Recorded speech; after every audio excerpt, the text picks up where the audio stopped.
Hello, good evening and welcome to this wonderful and amazing topic Schedule 3. So today we'll take some important questions on Schedule 3. All these questions have been asked either in the exam or RTP or MTB. So source is Institute's study material only. Any of these questions can again be repeated in your exam. So first come to question number 6. This question number 6.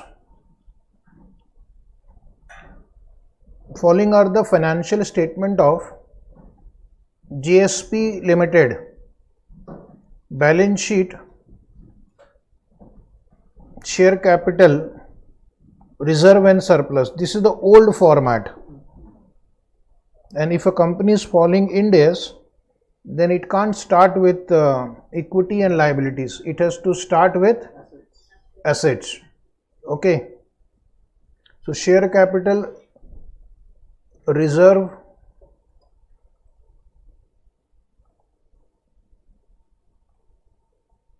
then we have non-current liabilities, long-term borrowing, deferred tax liability. See, there is a deferred tax liability appearing on liability side. Current liabilities, trade payable, short-term provision, other current liability, there is a note. So we'll have to read the notes also. Then asset side we have non-current asset, property, plant and equipment. Deferred tax asset is appearing on the asset side. Deferred tax liability is also appearing here on the liability side. So if the deferred tax asset and deferred tax liability arise under the same tax law, then they can be netted off in the balance sheet. So when we are going to prepare the answer under Schedule 3 Division 2, we will show net amount. Next line is inventory, trade receivable. Trade receivable also has a note here, we'll see.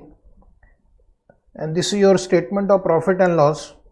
Revenue from operation, expenses, employee benefit expense, operating cost, depreciation, total expense, profit before tax, tax expense, profit after tax. So P&L account is quite simple. Notes to account, now they have given you the breakup of reserve and surplus. Rupees in lakhs. We will also prepare the answer in rupees in lakhs. Capital reserve, surplus from P&L account, opening balance. So this will appear in statement of changes in equity, opening balance, opening balance. Current year profit we will recalculate. After some adjustment we will recalculate and then we will add in the SOCI. And there is a reserve for foreseeable loss. What is this? What is this? So we will see, there is a note below. Okay.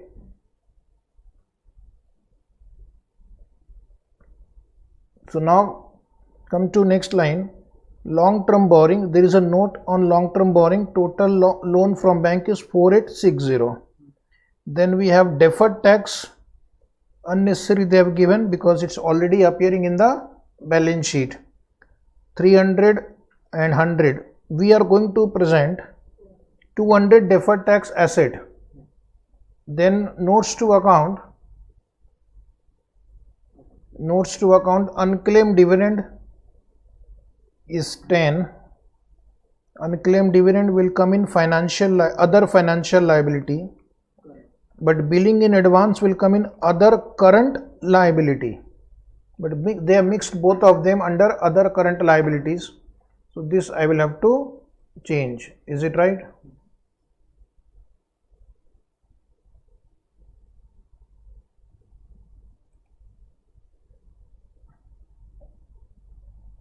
Then trade receivable, they have given you the breakup. Considered good outstanding within 6 months. Considered doubtful due from past 1 year. And provision for doubtful debt. So we have seen the disclosure requirement. You will also give the disclosure in a similar manner. Considered good, considered doubtful. Instead of writing provision for doubtful debt, we will write allowance for bad debts. Is it right? Then adjustments. Share capital comprise of 200 lakh share of rupees 10 each. So that is just for presentation. Then term loan from bank 4860 lakh includes interest accrued and due of rupees 860 lakh on the reporting date. So if you see your question, note number 2, term loan is 4860.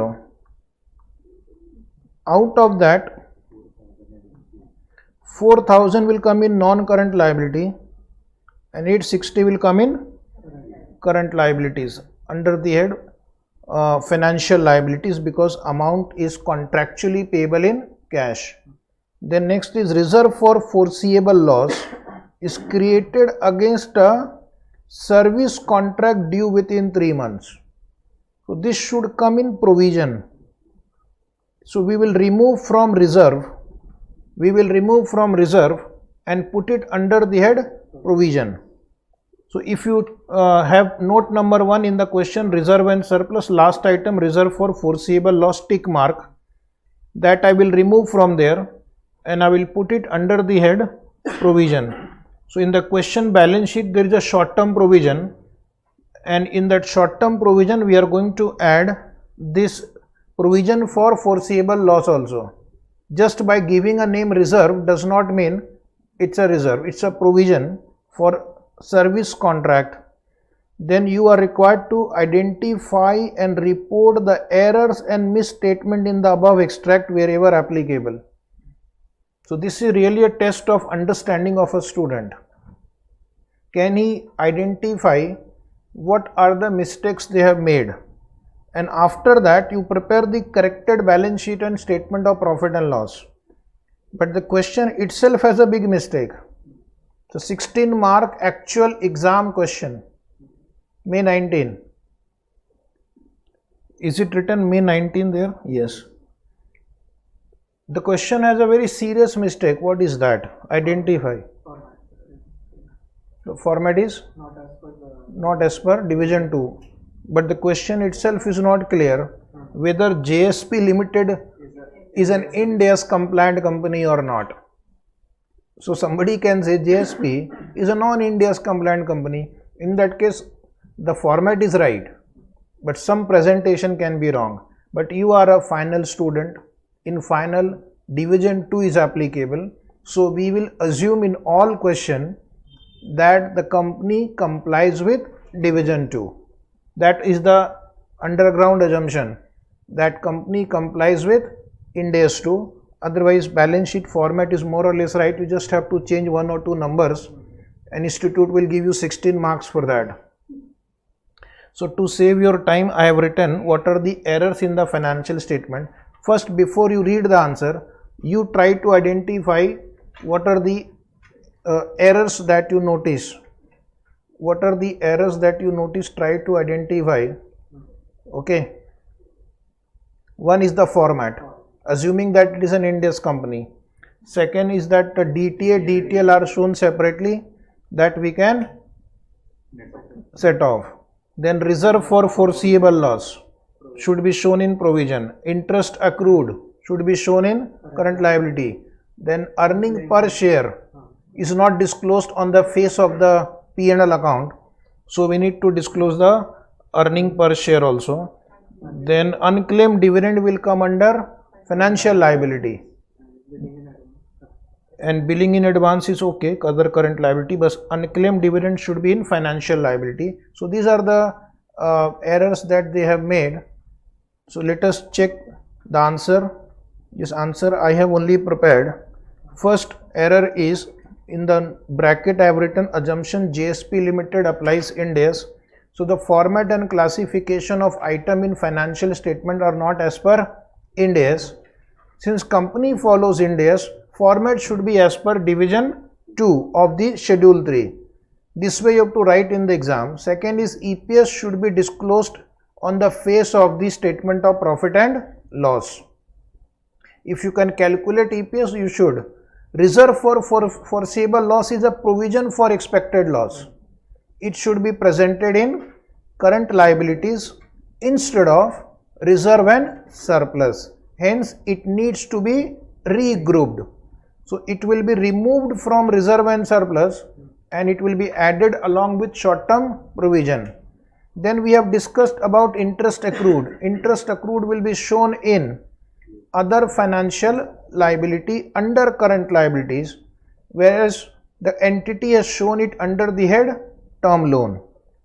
Then DTA and DTL should be set off, assuming that both are under same governing taxation laws.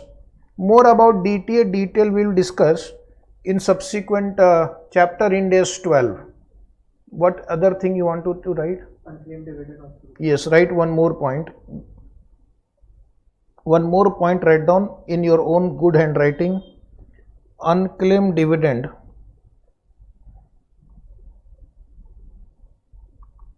will be shown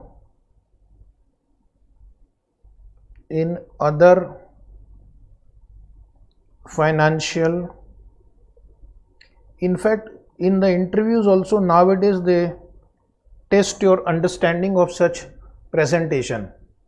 So you have to really by heart the schedule 3, because if you join any company then they will ask you to do the finalization and you have to know which item will go where, because all this affects the ratios.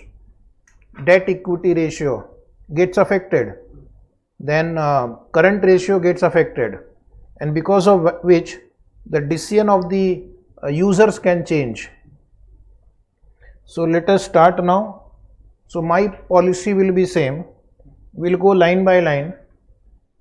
Any item appearing in the balance sheet or P&L account or in the notes will have a single effect, and any adjustments given below will have double effect, right? So first item is share capital. Where do you think we should write it? SOCIE. Is the format drawn in your book? Yes. Mr. Pawar, good evening. Both Ajit Pawar and Sharad Pawar. Now, opening balance, write down 2000 here. Opening balance 2000 and write a small note here. Share capital comprise of 200 lakh shares of ₹10 each. Then next item is reserve and surplus, note number 1. Go to in question note number 1. What is written there? Capital reserve. So do we have a column for capital reserve? Yes. Question is not clear whether it was opening balance or created in the current year. So what we will assume? Opening balance. And retained earning, opening balance 225. Okay. Can you give me the total of this 3 item? 2625. So one Miss Agarwal has also joined. Good evening. Then what about this current year profit of 1580? Should we write it now or we will write it later? Later, because we'll check. Sometimes the profit can change. So this is pending. 1580 is pending. And what about that reserve for foreseeable loss? Short term provision. Just check. Do we have a note on that? Note number 4. Yes, I have prepared a note. Maximum note you have to write, keeping in mind the time constraint. So write in this line, provision for expected loss will be 295. In the exam, try to write notes, but keeping in mind the time constraint. Next point is reserve and surplus we have done. Long term borrowing, note number 2. Total is 4860, but it contains 860 lakh interest accrued. So first I will come to balance sheet. Balance sheet. In balance sheet you come to liability side. Non-current liability, financial liability, borrowing, term loan. Here, how much will you write? 4,000. Sure. 4,000. You can write the calculation 4860 minus 860. And what do you do with that 860 which you have removed? Other financial liability, other note number 3, accrued interest. How much? 860. It seems we are solving intermediate type problem. Then deferred tax liability, note number 1 on the screen. In your book also note number 1. So where we will write deferred tax liability 100 in second line in bracket. Okay. Then we'll go to balance sheet. Question book should be in front of you. We are solving May 2019 question, 16 mark. In our book it is question number 6. Current liabilities, trade payable. Do we have any note on trade payable? No. So trade payable will come in balance sheet. Current liability, financial liability, trade payable. Directly write in the outer column 400. Then short term provision, we have a note. Note number 4. As per balance sheet, short term provision as per balance sheet given is 310. Then other current liability, note number 4. We have to read note number 4 in the question book, note number 4, where the breakup is given. Unclaimed dividend 10, which you will put in note number 3, other financial liability, unclaimed dividend 10. And that billing in advance, I'll come back to balance sheet. Last item, can you see last item, other current liability, other current liability in bracket, right? Because you'll forget what is this. Billing in, either you prepare a note or you write here. 200 how much? 240. 240. Then I will come back to your question book, balance sheet. Asset side, property, plant, equipment. Do we have any adjustment? No. Asset side in our answer balance sheet, PPE 5600. Then deferred tax asset, we have a note number 1, 300. So net deferred tax asset is how much? 200. Come to balance sheet. Asset side, non-current asset. Deferred tax asset will always be non-current because it involves lot of judgment. Next point is inventory. Again, there is no adjustment in inventories. So can I write directly in current asset point number A, inventory 1520. Then trade receivable, note number 5 of the question book. Note number 5, trade receivable. In our answer it is note number 2, trade receivable. So trade receivable, debtors secured, considered good 1565. Right here we are assuming that these are secured. Okay, debtors secured. Then you write debtors unsecured is not given.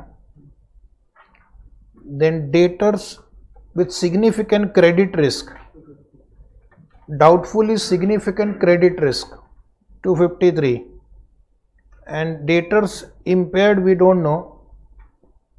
Allowance for bad debt 18. Although in the question enough details are not there, but this way you can write. Okay.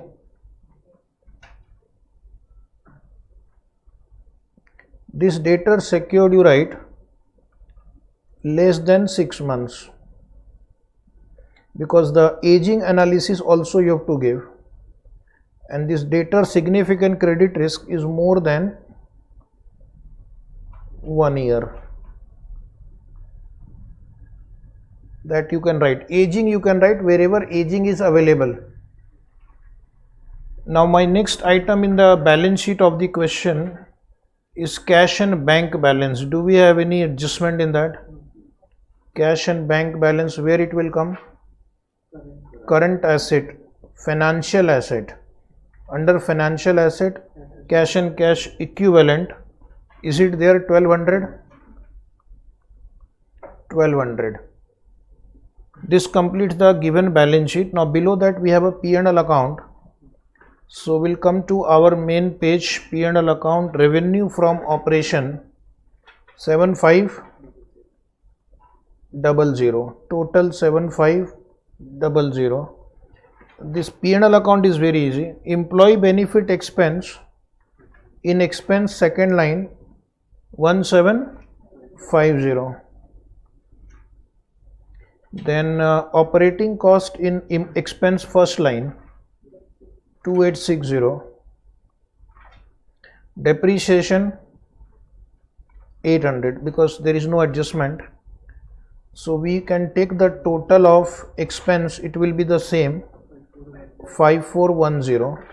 Profit before tax 20, same answer. Tax expense, how much is given in the question? 510. Profit after tax 1580. Only one more thing I will add here, basic EPS. PAT is 1580, number of share 200 lakh share. So EPS in rupees will be how much? 7.90. In this question there is no other comprehensive income. There is no other comprehensive income. In some other question I will take that. And total comprehensive income 1580. This 1580 and this plus 0. So 1580. Is it right? Yes. So where will you transfer this 1580? In the statement of changes in equity, total comprehensive income, under the heading retained earning 1580, total 1580. And now let us check whether all the notes given in the question we have done or not. Just wait before we close. Reserve and surplus we have done, long term borrowing we have done, deferred tax we have done, other current liabilities we have done, trade receivable we have done. Additional information, share capital, term loan, reserve for foreseeable loss, all adjustments are done. So tell me the total of share capital 2000, capital reserve 400, retained earning 1805, total of the last column 4205. So I'll explain what you have to do. This 2000 will be written as share capital and the total of capital reserve and retained earning will be presented as other equity. Is it right? Yes. So come to balance sheet. Liability side, share capital, how much you said? Share capital 2000. Other equity 2205. You want to write the total in bracket 400 plus 1805. Later on you will not find this number in the answer, so it is better to write the working. This way you have to present very nicely, no shortcut. If you write like this you will get full 16 marks. Now I think we have done. Just let us see all notes we have added. This trade receivable is not added. So what is the total of trade receivable? 1800. And other financial liability total 870. Then provision total 605. So let us transfer it to balance sheet. Trade receivable 1800. Then other financial liability total was how much? 870. Provision total was how much? 605. Yes, now we are done. Total of asset side, anybody? 10320. Very good. Total of liability side 10320. This way you have to write the answer in the exam. Minimum. More than that, if you can add, welcome. Okay. So notes you will have to write wherever you have more than one item. Wherever you have more than one item in a heading, you have to write a note. If there is only one item, either prepare a note or write directly in the balance sheet. Then I have given you some notes also for understanding. If you have time in the exam, then write these notes. Like unclaimed dividend is already adjusted. Since unclaimed dividend is appearing in the balance sheet, it means the entry has already been done. So no need to again deduct it in the SOCI, because these notes are based on queries which I received from the student.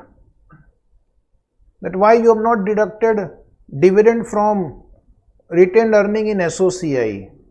That we will do if I am doing the adjustment. Is it right? But here it is already done. Second is reserve for foreseeable loss is already given a second effect. It's appearing in the balance sheet. Means the entries have been done. We have only regrouped it. From one heading to another heading. The debit effect has already gone. So there is no need to again put it in the statement of profit and loss. Had it been given in the adjustment, then one effect will go to P&L account. Okay, at this stage of your life, I don't have to teach you such basic accounting. Same question student is asking, sir, why you have not shown interest in the P&L account? Interest accrued has already been accounted. Only instead of putting in the current liability, they have put in non-current liability. So I have only shifted the interest accrued from non-current portion to current portion. And if debtors are due from past year, still it will be current as the customer is not paying. Because some student had asked this wonderful question. It is written debtors are due past 1 year. Just because it is due past 1 year does not mean it is a non-current. He is not paying. But we are entitled to receive the amount at any time. So therefore it is still current. He is not paying. If we would have given him a credit of 3-4 years, then it will be non-current. He has to pay on a given date. He is not paying. It is current debtor. So such minute thing you have to understand. Last point is already explained. If the question is silent, the student is free to assume that DTA and DTL will arise under the same governing taxation laws. So are these notes required? These tutorial notes are not required in the exam. This is for the student. Based on the queries that we receive from the students, I have tried to compile the queries in the form of tutorial note, because these queries can come to you also. You may also be thinking why interest accrued, why provision for foreseeable loss is not shown in the P&L account, etc. Now we'll take the same problem with some additional adjustment, okay? Because institute is asking same question. This question is from MTP, October 2020, Corona year. Is it right? From the following financial statement of Abraham Limited, balance sheet, again they have given you old format. We have to assume that Abraham Limited falls under Ind AS. Share capital of rupees 10 each, means there are 100 lakh share. Reserve and surplus, note 1, almost similar problem. Long term borrowing, deferred tax liability. This time also you have deferred tax liability and deferred tax asset in the question. Almost same problem. Trade payable, short term provision, other current liabilities. Then non-current asset, PPE, deferred tax asset, tick mark, deferred tax asset, deferred tax liability. And then we have asset side, current asset, inventory, trade receivable, cash and bank. Revenue from operation, P&L account, expense, same three item, employee benefit, operating cost, depreciation, total expense, PBT, tax expense, PAT. Most of these MTP questions are just repetition of past exam, RTP and study material. Okay, they do not have any creativity left. Note number 1. Reserve and surplus, same 4-5 lines. Capital reserve, P&L account, opening balance, addition, reserve for foreseeable loss. Then long term borrowing, term loan from bank. Note 3, same, deferred tax asset, deferred tax liability, other current liability, unclaimed dividend. Then billing in advance, other current liabilities. Trade receivable considered good outstanding within 6 months, doubtful outstanding due past 1 year, and provision for doubtful debt. Same presentation. You have to write presentation nicely. Share capital consists of 100 lakh share of 10 each. Even if it was not given, it's already in the balance sheet. Term loan from bank 5700 lakh include interest accrued and due of 700 lakh as on the reporting date. Reserve for foreseeable losses created against a service contract due within 6 months. I am not explaining, it is same. But what they did as a creative thinker, they have added one more line. Inventory should be valued at cost 1500 lakh. NRV on the date is 1200 lakh. So which means the inventory figure needs to be reduced by 300 lakh. So we are going to reduce the inventory figure by 300 lakhs. A dividend of 10% was declared by the board of directors of the company. Declared by the board of directors. This question itself has an error. What is the date of declaration of dividend? What is the date of declaration of dividend? Is not given. If it was declared on or before the end of the year, then it is a liability. If it is declared after the balance sheet, then it is a liability of the next year. It will only be disclosed in that case. So we will assume that this was declared on or before the end of the financial year. So once it is declared, it is an interim dividend if it is declared before the end of the year. An interim dividend can be declared by the board and it needs to be provided for. It needs to be provided for. So this is a new adjustment for you. This we have to provide. This is not in the given balance sheet. So it will have double effect. One effect will be deduct from SOCI and second effect it will appear as a liability in the balance sheet, dividend payable. And then one more new adjustment, this time accrued interest income of rupees 300 lakh is not booked in the books of account. So this will have to record. Accrued interest income, one effect will be in P&L account, other income, one effect will be in financial asset, asset side, financial asset, current asset, financial asset, other financial asset. So these are the three new points in the question. Then what are we supposed to do? Then one more note, but that is already assumed. Deferred tax relates to tax on income are levied by the same governing tax law. So this time I don't have to dictate this to you. Identify and report the errors and misstatement in the above extract and prepare the corrected balance sheet and statement of profit and loss, and where required the relevant notes to the accounts with explanation thereof. Previous question plus 3 adjustment. This is 14 mark question in MTP. So first we will again discuss the same errors. First assumption is that Abraham Limited applies Ind AS. If Abraham Limited applies Ind AS, then the format used by Abraham Limited is as per the division 1, but they should follow division 2. The DTA DTL should be netted off. Third is EPS is not disclosed, which is to be disclosed on the face of the profit and loss. Accrued interest is shown in non-current liability along with term loan. It should be shown in current liability, financial liability, other financial liability. Reserve for foreseeable loss should not be shown in reserve, but it should be shown in current liability, short-term provision. So it will require regrouping. Inventory should be valued at cost or NRV, whichever is lower. They have valued it at cost. So we'll need to reduce the value of inventory, and that will reduce my profit also.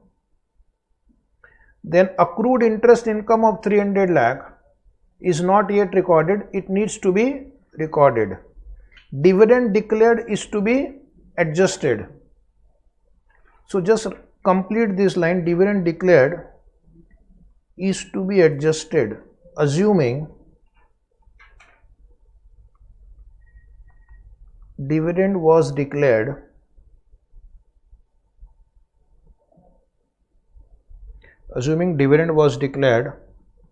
on or before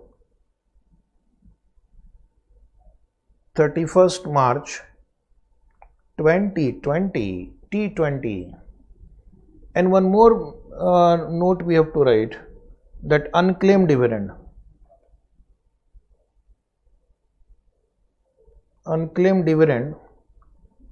should be shown in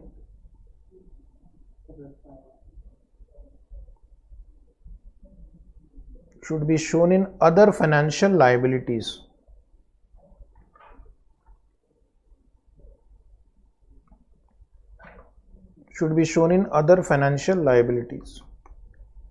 This way you can improve your answer. Write everything which is possible. So can we start in the same manner? Yes. Share capital, where do we write? SOCI, opening balance, share capital 1000. One note below, share capital comprise of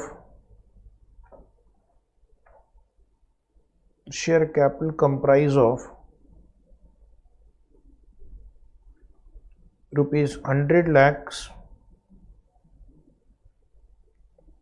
shares of rupees 10 each. Then next line is reserve and surplus. In your question book, come to note number 1, question note number 1, and on the screen SOCI, capital reserve 500, retained earning opening balance 550, total in the last column 2050. Current year profit we will not write. Reserve for foreseeable loss, we will shift it to short term provision. Note number 4, just check in your book. Note number 4 is provision for foreseeable loss. Is it there? Right. How much is the amount? 400. Now I need to give you a warning. In the exam, before you go to the exam, you first practice in your own handwriting in a notebook, because right now you're able to solve easily. The challenge is in the exam visualizing the format. What are the notes required? So it takes time. So you need to do writing practice. Okay. And come back to your question. Liability side, there is a long term borrowing 5700. For that you read note 2 of the question. Note 2 of the question. Long term borrowing, term loan 5700, but there is another note below. Where is that note? Adjustment number 2, additional information point 2. Term loan from bank includes interest accrued and due 700 lakh on reporting date. So what I'll do, that 700 I will put in other financial liability, third line here, interest accrued on loan, how much? And in balance sheet, liability side, non-current liability, financial liability, borrowing term loan, 5700 minus 700, 5000. Come back to your question book. Deferred tax liability is 400. We have a note number 2. Is it there, note number 2? Second line, less deferred tax liability. Just write 400 here. I'll come back to this. Don't change the sequence, okay? You can miss anything. Current liability, they have written trade payable, under that MSME and others. No adjustment, but you have to present separately on the balance sheet. So come to balance sheet on the screen. Balance sheet, liability side, trade payable. I think in your answer that breakup is not there. Write the breakup. I am sorry, but you have to do it. MSME, others. MSME is how much? 5. And this others is how much? 295. 295. Just disclosure. Amount due to MSME will be shown separately. Now come to next item, short term provision. So we have a note number 4. Short term provision, note number 4. Provision given in balance sheet right here. How much? 300. So what is the total provision? 700. This I can transfer to balance sheet. Liability side, last second item, provision 700. Okay. Then next item is other current liabilities. For that, go to note 4 of the question, and in that note 4 they have written unclaimed dividend. Where do we put it? Unclaimed dividend, I'll put in other financial liability 10. This is already accounted, so this will not have any other effect. Billing in advance, I will put in other current liabilities, note 5. Note 5, billing in advance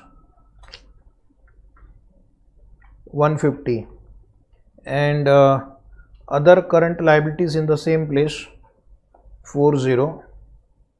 So what is the total? 19. So this I can transfer to balance sheet, other current liabilities.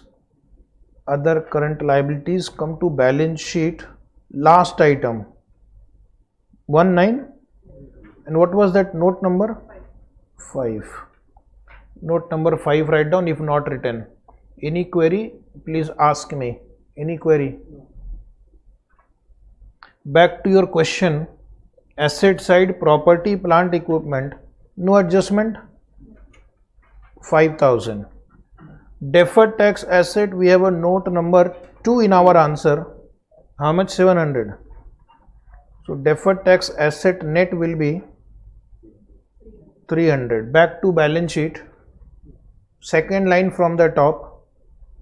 Balance sheet, asset side, deferred tax asset 700. And what was the note number? 2. So just correct it here. If it is written 1, make it 2. Match the note number, okay? Maybe I have just copied pasted the same format. 300.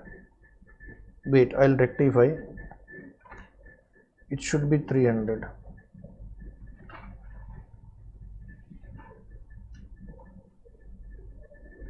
Okay, now back to your question book. Inventory is 1500, but there is an adjustment. Adjustment number 4. Inventory should be valued at cost 1500 and RV on the date was 1200. Maybe there is a small drafting. Inventory has been valued at cost, but its NRV is 1200. So I will have to make 2 adjustment because this is outside the balance sheet. In balance sheet 1500 is written, but I have to reduce it to 1200. So what I'll do, balance sheet, where is inventory? Asset side, write 1200. So my profit will reduce by, they should have given in the question change in stock, so there I would have adjusted, but they have not given change in stock. So what I can do, I can reduce it from operating cost, or I can put it in exceptional item. Either of the two presentation will do. So we'll reduce it from operating cost. So decline in inventory, how much? 300. 1500 minus 1200.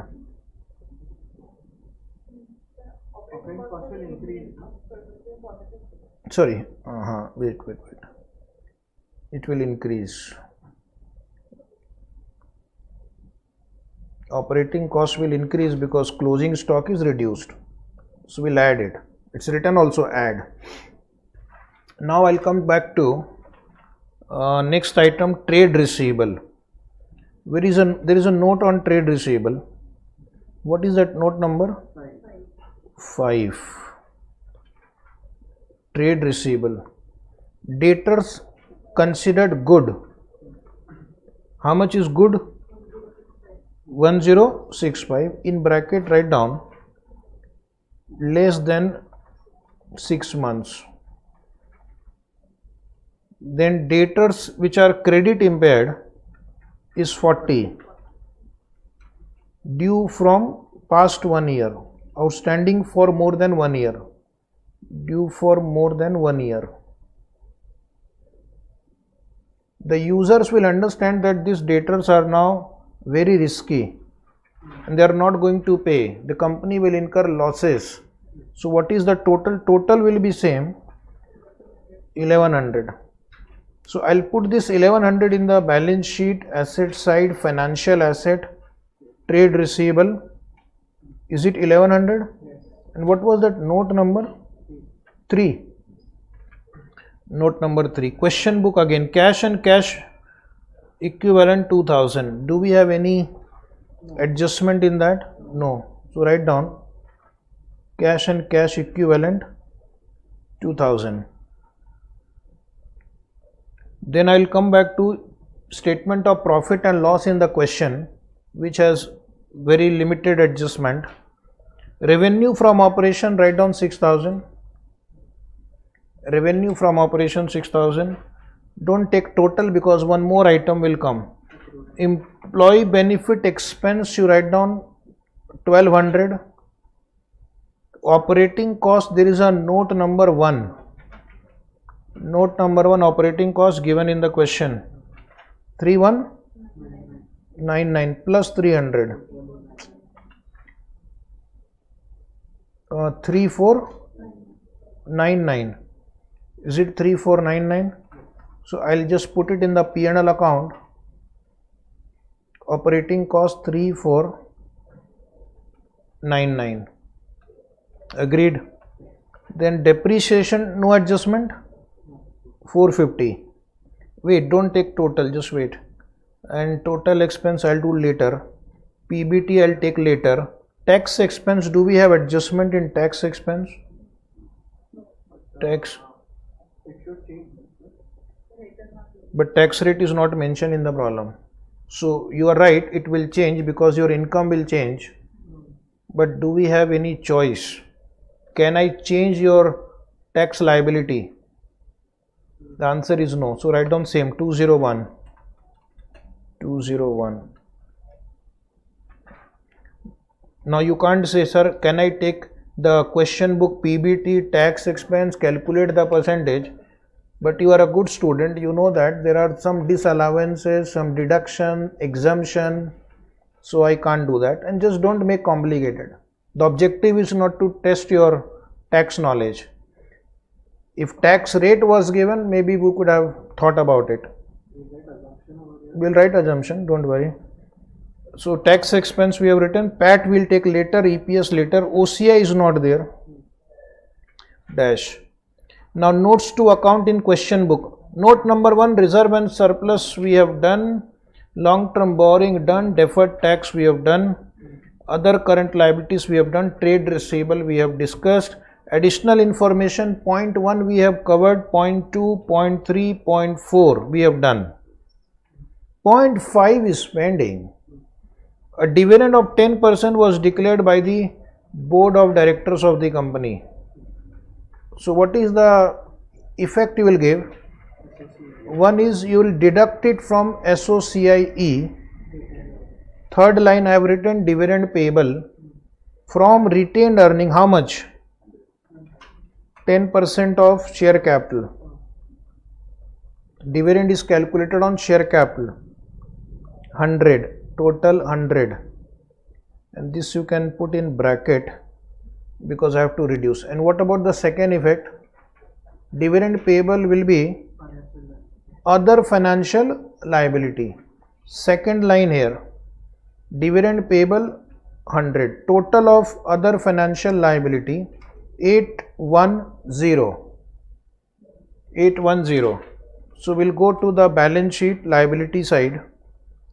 Under that we have here other financial liability 810. What was the note number? 6. Okay, write 6. Okay, next adjustment. Accrued interest income of rupees 300 lakh is not booked in the books of the company. So income will increase and income receivable will appear in asset side.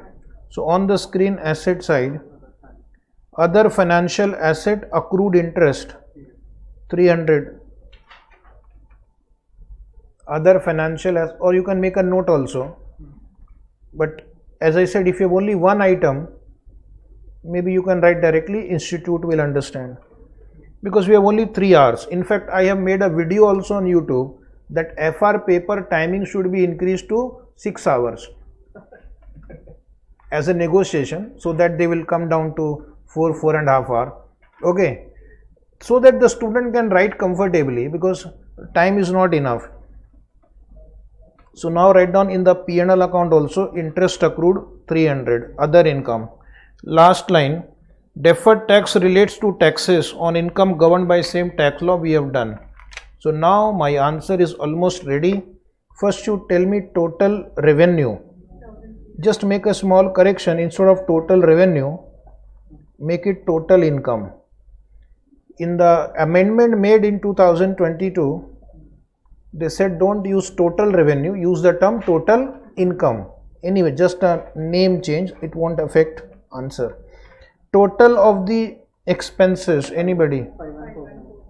5,1. Now you can tell me PBT. 11. PAT. EPS 950 divided by 100. 9.51. Total comprehensive income. Okay, 50. 9.50. Total comprehensive income PAT plus OCI. This is 950. So where will you put this 950? SOCI, second line, total comprehensive income 950. Take vertical total, share capital, capital reserve, retained earning, total 2900. Okay. Any student, any query who are studying online? Any query? No queries. So what I'll do, I will go to balance sheet. Where is balance sheet? Share capital 1000. Other equity, you have to add these two numbers. So can you tell me what is the total of other equity? 1900. Now let us just check whether all notes we have transferred. Operating cost, deferred tax, trade receivable we have transferred. Provision, other current liability, other financial liability we have transferred. Okay. So now you can tell me the total of this asset side. 9900. And This side also tallied. Yes, 9900. This way student will write the answer in the exam. You will get full marks. Wherever possible, write notes. The moment you find more than one adjustments are there, you should prepare notes. See, everywhere at least 2 items are there. I have prepared the note. Even you can draw notes for one single item also. But as a student, you are given that much relaxation. So some notes I have written. Dividend is a confusing item. Student will have a doubt whether I need to record dividend or not. So I have written very clearly what you will do in different scenarios. So situation 1, if dividend is proposed, underline the word proposed, then only disclosure is required. Then it has not yet become a liability. But if dividend is declared, check the timing of declaration. If it is before the end of the year, which we have assumed in this question, then you will give one effect in SOCI, deduction from retained earning, and the other effect will be in current liability, other financial liability, because dividend is usually payable within 30 days after declared Then situation 3, dividend is declared after the year end, declared or proposed after the year end. It is liability of next year. So in this year, what I am going to do, I am going to give a disclosure that the company has either proposed or declared dividend at the rate of rupees say 3 per share or whatever. So it is a non-adjusting event. It is given in Ind AS 1, Ind AS 10 also. And the logic is it is not a liability unless it is declared by the end of the year. Liability will happen only after it is declared. So that was the note, and few more notes write down. Notes, tutorial notes.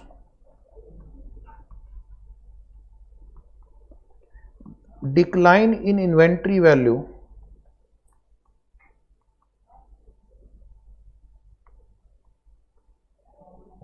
can alternatively be shown in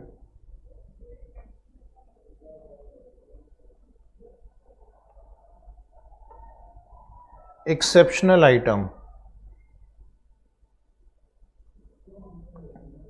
Second note, write down, in the absence of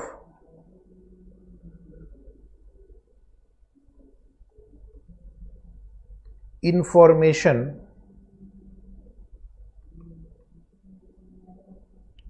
about tax rate,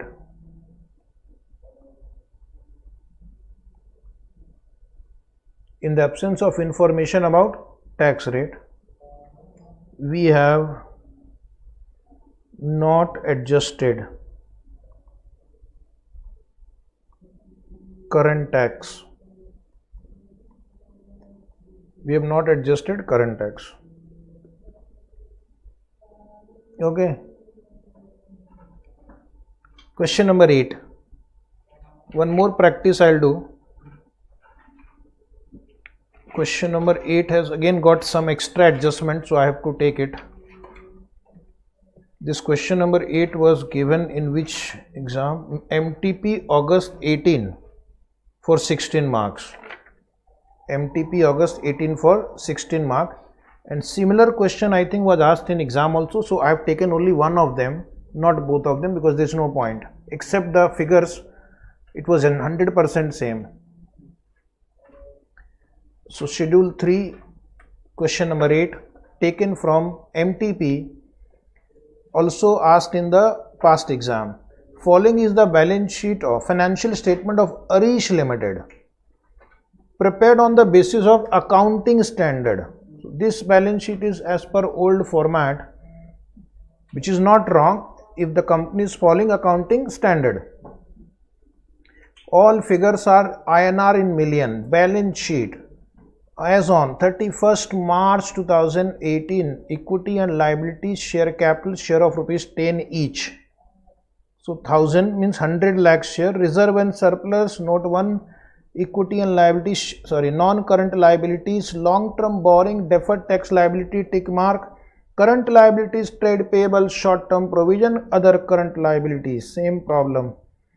Only they change few adjustments. Then they have used the term fixed asset here. Can you see fixed asset?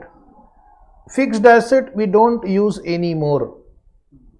We use the term PPE, property, plant and equipment. Deferred tax asset, tick mark, we have to show net amount. We'll see which figure is higher. Then inventory, trade receivable, cash and bank. Now this time they have given you two very interesting adjustment, and that is why I have to explain this question to you. The company has achieved a major breakthrough in its consultancy service in Middle East. What is Middle East? Middle East means what? The countries, Arabian countries like Dubai, Bahrain, Kuwait, okay, Saudi Arabia, all these countries together are called Middle East. Qatar, where lot of CAs are working. Okay, you can also try, you will get 5 times more salary and 1/5 taxation than what you pay in India, plus all the luxuries of life. Following which it has entered into a contract of rendering service with Finland Inc. for INR 6 billion during the year. So this is just an information that they have entered into a contract to render service to a company called Finland Inc. and the value of this contract is 6 billion rupees. Does it make any difference? No. This is just a contract entered into by a company. So this kind of information is not really required to be accounted for. At the most, if it is significant information, then it can be given in notes to account or it can be given in the director's report. The termination clause of the contract, but we are interested in this line. The termination clause of the contract is equivalent to INR 7 million. So, such big contracts have got penalty clauses also. And what is that penalty? 7 million rupees and is payable in case transition time schedule is missed from 15 December 22. In case if you miss this deadline of completion, then you have to pay 7 million rupees as penalty. But what is the line here? This is important and I am going to ask you a question. Ready? Be ready. Yes, Rahul, Anup, Hari. I am going to ask you a question. Management, however, is of the view that liability cannot be treated as onerous. So what will you do with this adjustment? Option A, provision 7 million. Option B, contingent liability. Option C, do nothing. Provision, contingent liability or do nothing. So for that, you have to recall, if you have studied one chapter in accounting standard, provision, contingent liability and contingent asset AS 29. In fact, the corresponding Ind AS 37 is also on similar lines only. Not majorly different, some difference, but basic idea in Ind AS is also same. So first of all, it is not a present provision because it is not a present obligation. It is just a possibility. Okay, so it's a possible obligation. But again, in possible obligation, do you think that there will be an outflow of resources embodying economic benefit? Management thinks that no, we are damn sure that the contract can be executed on time. Management is of the view that liability cannot be treated as onerous, so we don't have to pay this liability. So it is just a clause in the contract. That does not mean you have to disclose it as a contingent liability also, unless you feel that there can be an outflow of resources embodying economic benefit. In AS29 you have studied, if the outflow of resources is remote, even disclosure as contingent liability is not required. Unnecessary disclosure will confuse the shareholder. Unnecessary disclosure will attract uninvited criticism also. Some investor may move away from the company when the company believes that this is not onerous, this liability is not there, there is remote chance that it will have to be paid. So answer of the note 1 is do nothing, but at the most you can disclose in the director's report. Usually they disclose about this if they get some big contract. This is a big contract, 6 billion rupee is a big contract. Considering the total profit of the year, if you see below, is only 951 million. In front of that 6 billion rupee contract is a big contract, so they disclose it. Note number 2, again I am going to ask. So contingent was not the right answer for the first note. Company is not liable to assess the final liability for a particular tax assessment pertaining to assessment year 18-19, where it has received a demand notice of rupees 6 million. However, the company is contesting the same with CIT appeal as on the reporting date. So here there is a case against the company. Demand notice says pay 6 million. Company is contesting with CIT appeal. Option A, make provision. Option B, disclose it as contingent liability. Option C, do nothing.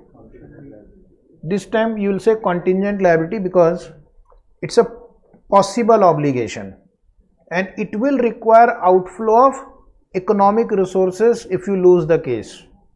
So there is some probability, maybe less than 50% probability, but there is some probability that you may have to pay this amount and you have to disclose it as a contingent liability. So this we will disclose, whereas the company has not disclosed in their financial statement. And then the P&L account is same. I am not reading, exactly same P&L account, exactly same note 1, note 2, note 3, note 4, note 5. Such a copy paste company, sorry, institute. And then what you are supposed to do, additional information, one same copy paste. Share capital comprise of 100 million share of rupees 10 each. Term loan from bank includes interest accrued 555 million. Reserve for foreseeable loss is created against a service contract due within 6 months. Same thing required. Evaluate the report and report the errors and misstatement in the above extract and prepare the corrected balance sheet and statement of profit and loss. So first we'll write I have already written it for you. What are the errors in financial statement? All the 3 questions had one common mistake. What was that? They have not specified whether this Ind AS is applicable or not. They should have mentioned that. First note is same. Format should be as per division 2 of schedule 3.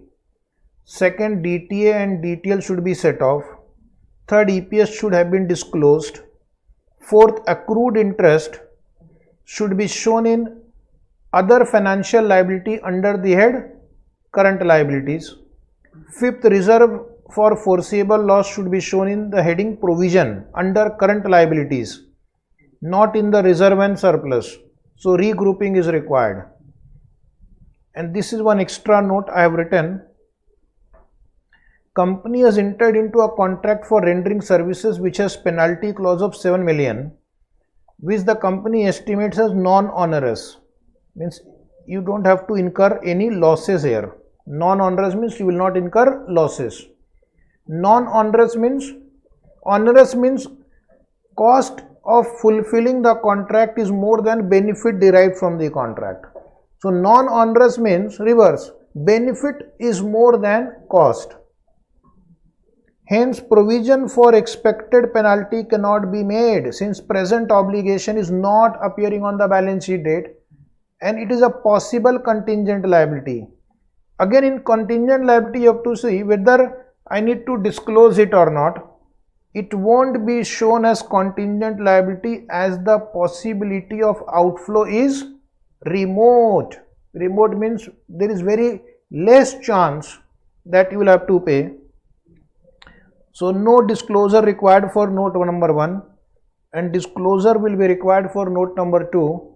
Company is contesting a demand notice of 6 million from tax authorities, but it is a possible obligation. Hence disclosure would be made like this under contingent liability note.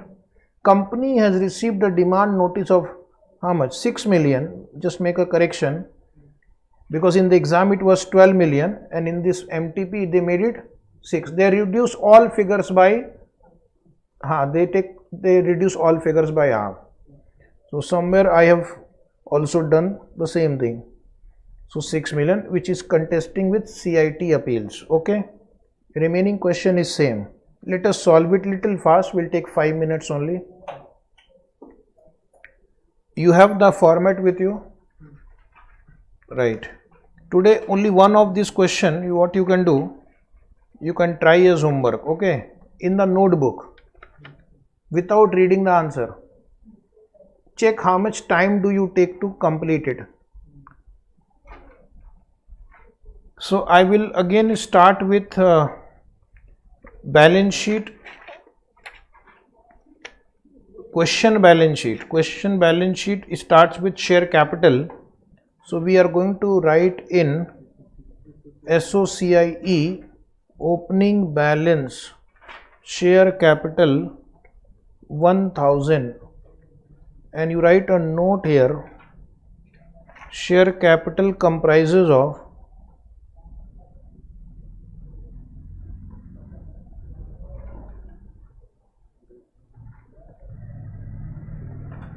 $100 million shares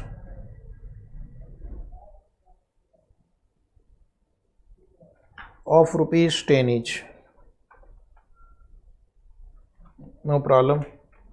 Then come to second line of the question, reserve and surplus, where it is written note 1 2000. So I have to go to note 1 2000. What is that?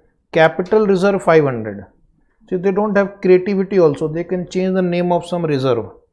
Surplus from P&L account, opening balance 49, total in the outer column 1549 is right, 1549. Okay, now the next is long term borrowing 5555. So I will have to first go to balance sheet. In balance sheet liability side we have borrowing here, long term. How much I will write? 5555 minus interest accrued. How much is interest accrued in the adjustment number B? 555. So balance in the outer column. How much is balance in the outer column? 5000. And what will you do with this 555? Other financial liability, note 5. Note 5. Is it there? Note 5? Any other financial liability? Note 5. I will come to that. There is one item pending, reserve for foreseeable loss. So write in note number 6, second line, provision for expected loss. Is it 500? 500. Okay, now we are on the right path. Deferred tax liability, note number 1. Which is more, deferred tax liability is more or asset is more? This time also asset is more. In the exam, be careful. They may give liability more. Then it will come as a deferred tax liability in the balance sheet. Don't remember the answer. Current liability, trade payable. Do we have any breakup of MSME and other thing? No. So directly go to, just a minute, there is some problem.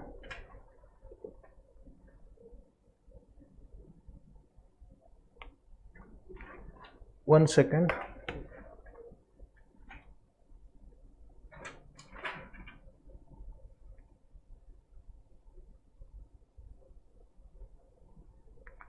Okay, so I'll go to the balance sheet, liability side,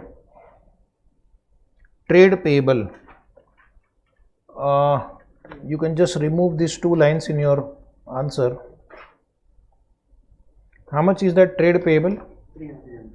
Breakup is not given, so write directly. 300. Short term provision, do we have a note on that? Note number 6. So provision given in balance sheet is how much? 250. Take the total. 750. 750 write in balance sheet.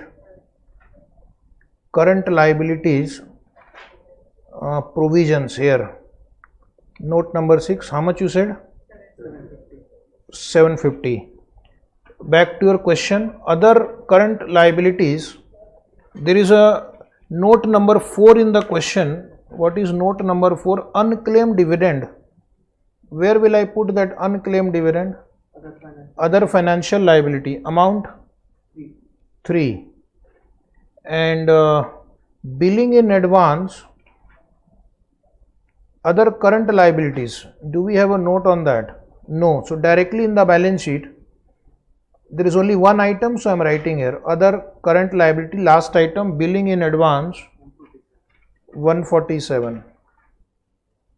So can you take the total of that other financial liability? 558. Is right 558? So I will go to balance sheet, other financial liability 558, current liability. Next line in the question is fixed asset 5655. Asset side first item PPE 5655. You will not write fixed asset, you will write PPE. Deferred tax asset, we have a note number 1. 500 minus 200. So is it 300? Back to balance sheet, asset side, second line, deferred tax asset, how much you said? 300. Okay. Next item in the question is current asset, inventory. No adjustment in inventory. Directly write in the balance sheet 1000. Trade receivable, we have a note for that. Same thing. Note number 2 in our answer. Just write down the same thing. Secured. How much is secured good? 1065. 1065. In bracket write less than 6 months. Nowadays lot of bad debts are happening, and that is why the disclosure requirement has gone up for debtors, receivable, loans. And then consider doubtful means debtor significant credit risk. You can say more than 1 year. Wherever the aging is given, please write 40. Less allowance for bad debt 5. So the total is 1100. So student will come to asset side, trade receivable 1100. back to balance sheet of the question, cash and bank balance. Do we have any note on that? No. So you just remove this line. Cash and bank balance is 1200. And do we have any note here?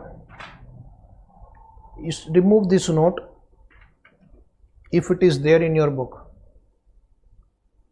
because there is no adjustment given for cash and bank balance, right?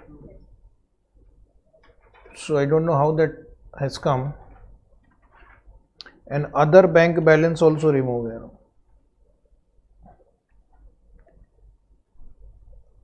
Next line, note number 1 in the question we have read, that does not require any disclosure. Note number 2 requires disclosure of contingent liability. So just check, is it already printed in the book? Yeah. Demand notice from Income Tax Department pertaining to INR 6 million under contrast with CIT appeal on the reporting date. You need not remember this line, you can write in your own way. Then I'll come to P&L account. This does not have much adjustment. So start with revenue from operation 5500, then employee benefit expense 1200, then operating cost 2200, depreciation 999, total 4399. PBT is how much? Tax expense 150, PAT, basic EPS 951 by 100, 9.51 in rupees. Other comprehensive income is not there. So this total comprehensive income will be 951. This time there is no adjustment. Then I'll just check whether we have read all the notes in the question. Note number 1 in the question, reserve and surplus done, long term borrowing done, deferred tax done, other current liabilities done, trade receivable done, additional information A, B, C, D, E. No, E is not there, D is not there, we have done. So now your time to close your SOCIE first. How much was current year profit? 951. Is there any dividend in this problem? No. So tell me the total. This 1000, 2500. So what I'll do now, I'll go to balance sheet, liability side, share capital, how much? 1000.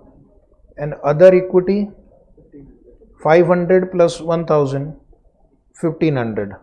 Next thing you have to check whether all notes you have transferred, deferred tax, trade receivable, then other financial liability provision we have transferred. Yes. Now you can take the total of the asset side first. 9255. Okay, take the total of liability side also. 9255. Tallied. So based on whatever information was given, we have done. So now there is a question number 9, but we'll take a small 5 minutes break.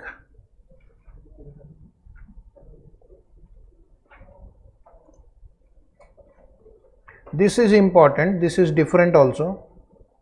So take a 5 minutes break. We will come back after 5 minutes.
Okay, we are back.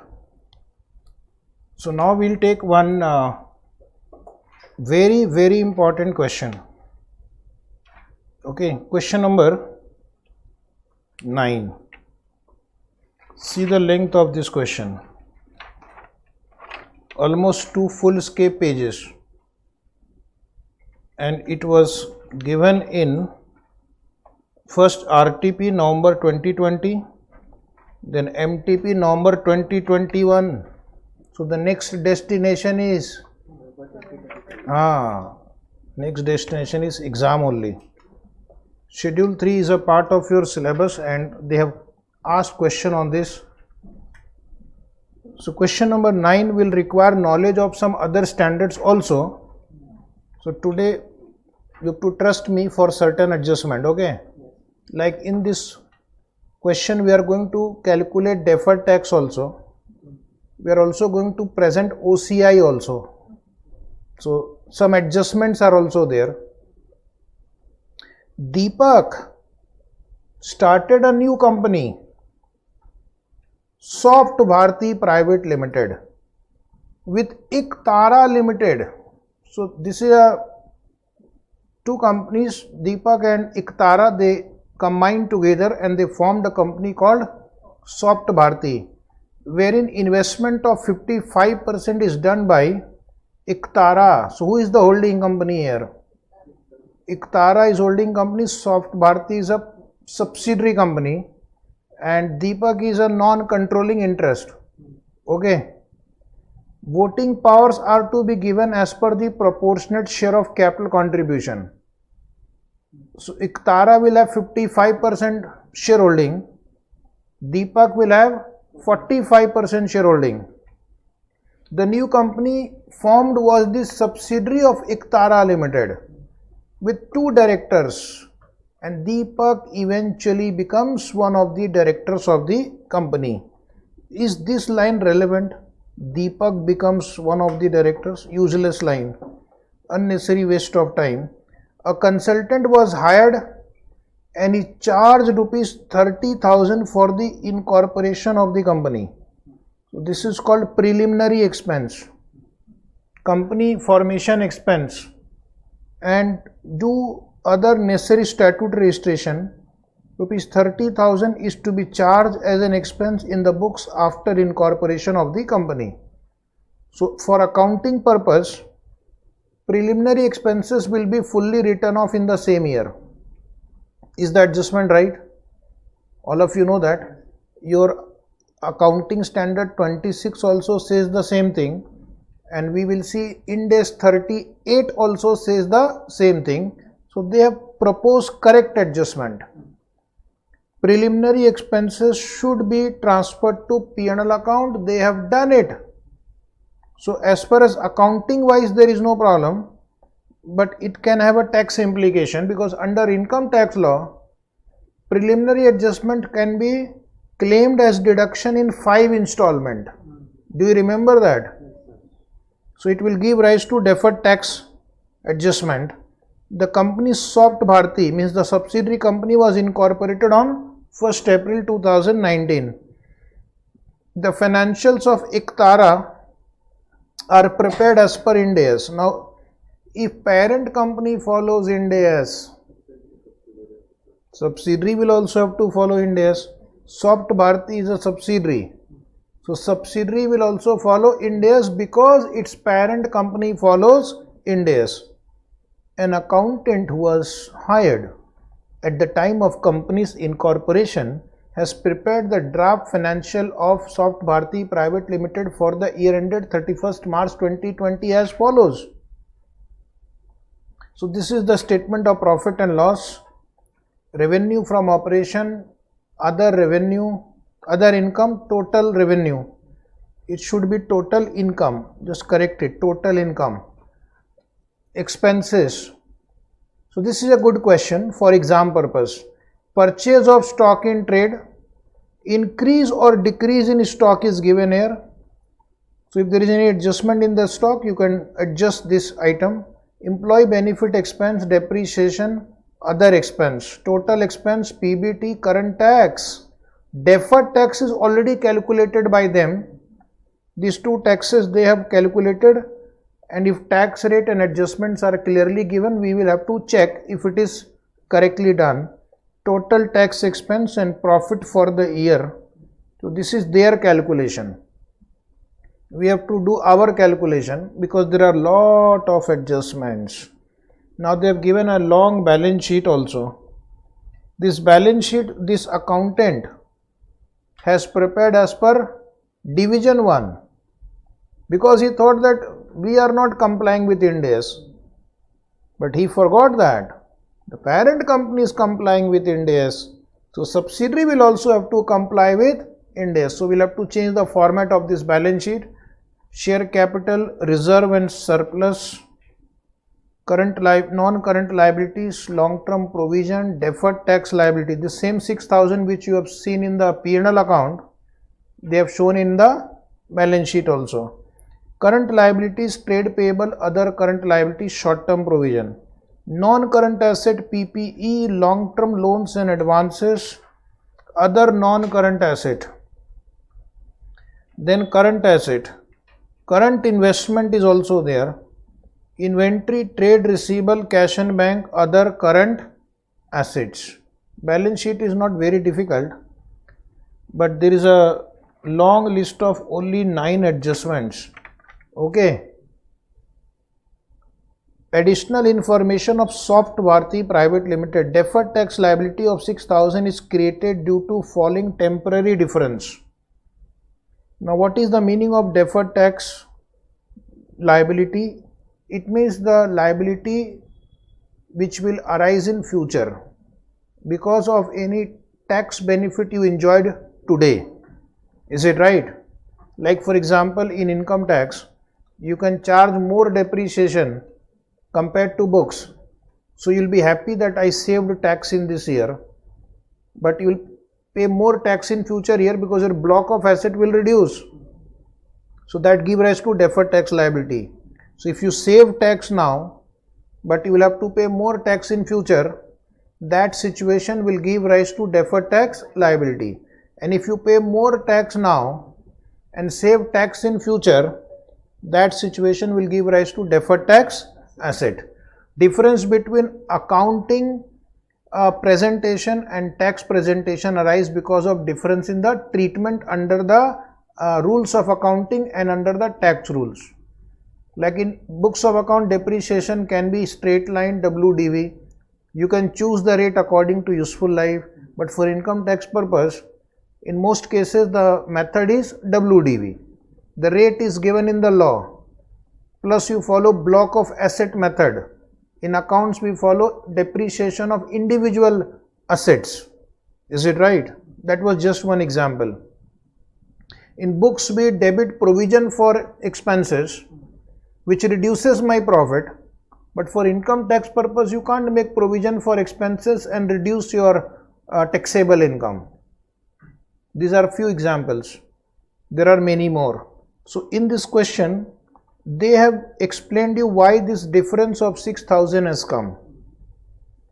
Difference in depreciation amount as per income tax and accounting profit.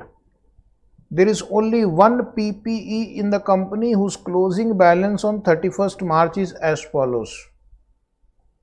As per books 1 lakh and as per tax law 80,000. So what is the difference? This difference is called temporary difference because the difference will reverse. Difference will reverse. So temporary difference of 20,000.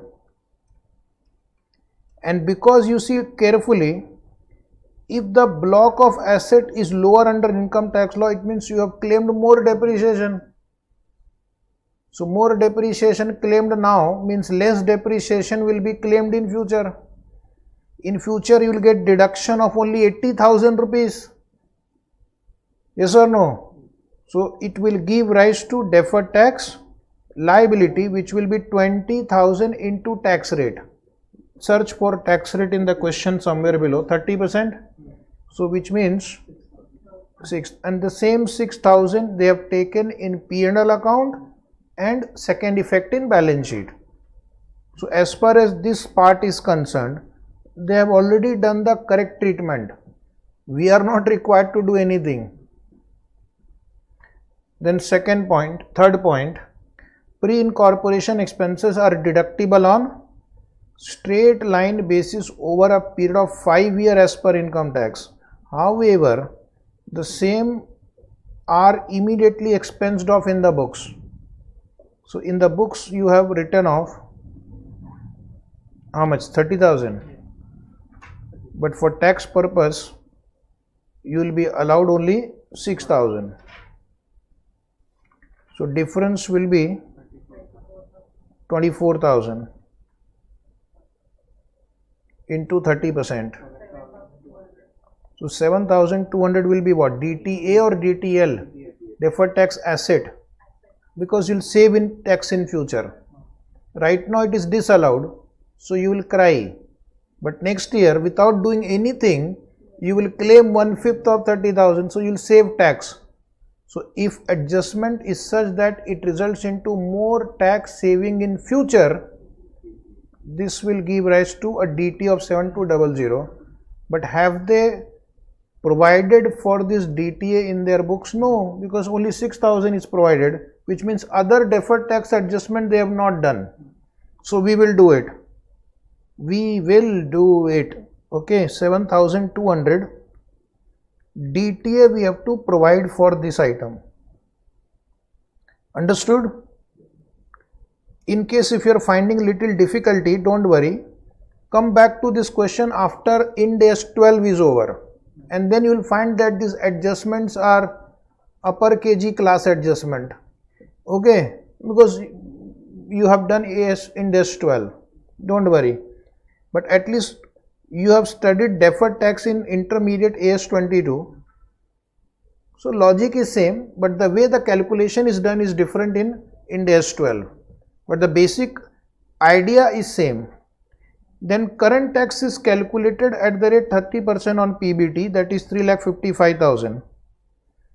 So if you look at your question, how much tax they have calculated? 3,55,000 into 30% is how much? 106,500, and that is what is appearing in the balance in the P&L account also, balance sheet also, short term provision. But there is a problem. This calculation is wrong. Why? Without doing any adjustment relating to income tax, the correct current tax after doing necessary adjustment of allowance, disallowance relating to income tax comes to 125,700. So say thank you. Otherwise we'll have to prepare one statement of computation of tax liability also. Is it right? So now you don't apply your mind. When the institute says the correct tax liability is 125,700, take it and say thank you. Otherwise you'll have to prepare one current tax statement also, because your depreciation is different in the accounts book and for tax purpose. Preliminary expense treatment is different in books of account and for tax purpose. So all this will affect your current tax calculation. Because this is not a tax subject, they were kind enough to give you current tax figure. After the reporting period, directors have, after the reporting period, underline after, the directors have recommended, means proposed. Recommended is not declared. After there is over, the directors recommends to the shareholder that in our view, this is the dividend that we should pay. So this is useless. It will only be disclosed. But what they have done, oh my God, recommended dividend of 15,000 for year ended 31st March 20, which has been deducted from reserve and surplus. So I will show you your question. Come to your question book, balance sheet, reserve and surplus. You will find 227,500 is there. P&L account, if you see 242,500 is there, PAT in your question book. And if you see the difference, it is exactly 15,000. And that is because they have provided for proposed dividend. Should we provide for proposed dividend? No. So we'll have to reverse this entry. We have to reverse the entry. Original entry they have passed is P&L account to proposed dividend. Reversal will be proposed dividend to P&L account. And where is this proposed dividend appearing in the problem? Dividend payable of 15,000 has been grouped under other current liabilities along with other financial liability. So if you go to other current liability in the balance sheet 45,000, which includes 15,000 rupees dividend payable also, remove that. So 45 will become 30. 45 will become 30. Tick mark that item. Tick mark that item. Tick mark reserve and surplus also. You need to remove that 15,000 from there. Then it's written there are some government statutory dues amounting to 15,000 which are grouped under other current liability. Government dues, is it a financial liability or non-financial liability? Non-financial liability. So it is correctly shown in other current liability. Everything is not wrong. This is correct. Don't do anything. Maybe you can show it separately under other current liability if you want, but not really required. Government dues can be presented under same heading. Then the next item is the capital advance amounting to 50,000 are grouped under other non-current asset. Correct. You can put it under other current asset, other non-current asset. Capital advance means advance given to purchase capital goods. It's not a financial asset because the contract is not to receive cash. The contract is to receive capital good like machine. Next is other current asset of 51,000 comprise interest receivable from trade receivable. This will be other financial asset. So it will be regrouped. It will be removed from other current asset and it will be presented in other financial asset. Is it right? Only that regrouping will be there. Now next is current investment of 30,000 is in shares of a company which has been done for the purpose of trading. So it will come under current asset. Okay, it will come under current asset. Do we have in current asset investment? Yes. So this is that they are talking about current investment. So next is there is an adjustment. Current investment has been carried at cost in the financial statement. The fair value is 50,000 on 31st March 2020. Now if you are a student of accounting standard, then it is right. Cost or fair value, whichever is lower. But if you are a student of Ind AS and if it is held for trading purpose, means its classification will be FVTPL. Financial asset held for trading purpose means your objective is to trade, make profit, buy and sell, and such instrument are classified as fair value through P&L account. So we'll have to do fair valuation of that. So we are going to show in balance sheet 50,000 and the 20,000 will come under P&L account other income. But there is a small problem here. In books of account, you have increased it to 50,000, but income tax law will still consider it as a 30,000. So there is a difference, 20,000. This will give rise to deferred tax asset or liability. Deferred tax liability. It will give rise to deferred tax liability because today you are increasing your value of the asset by 20,000, but you are not paying tax.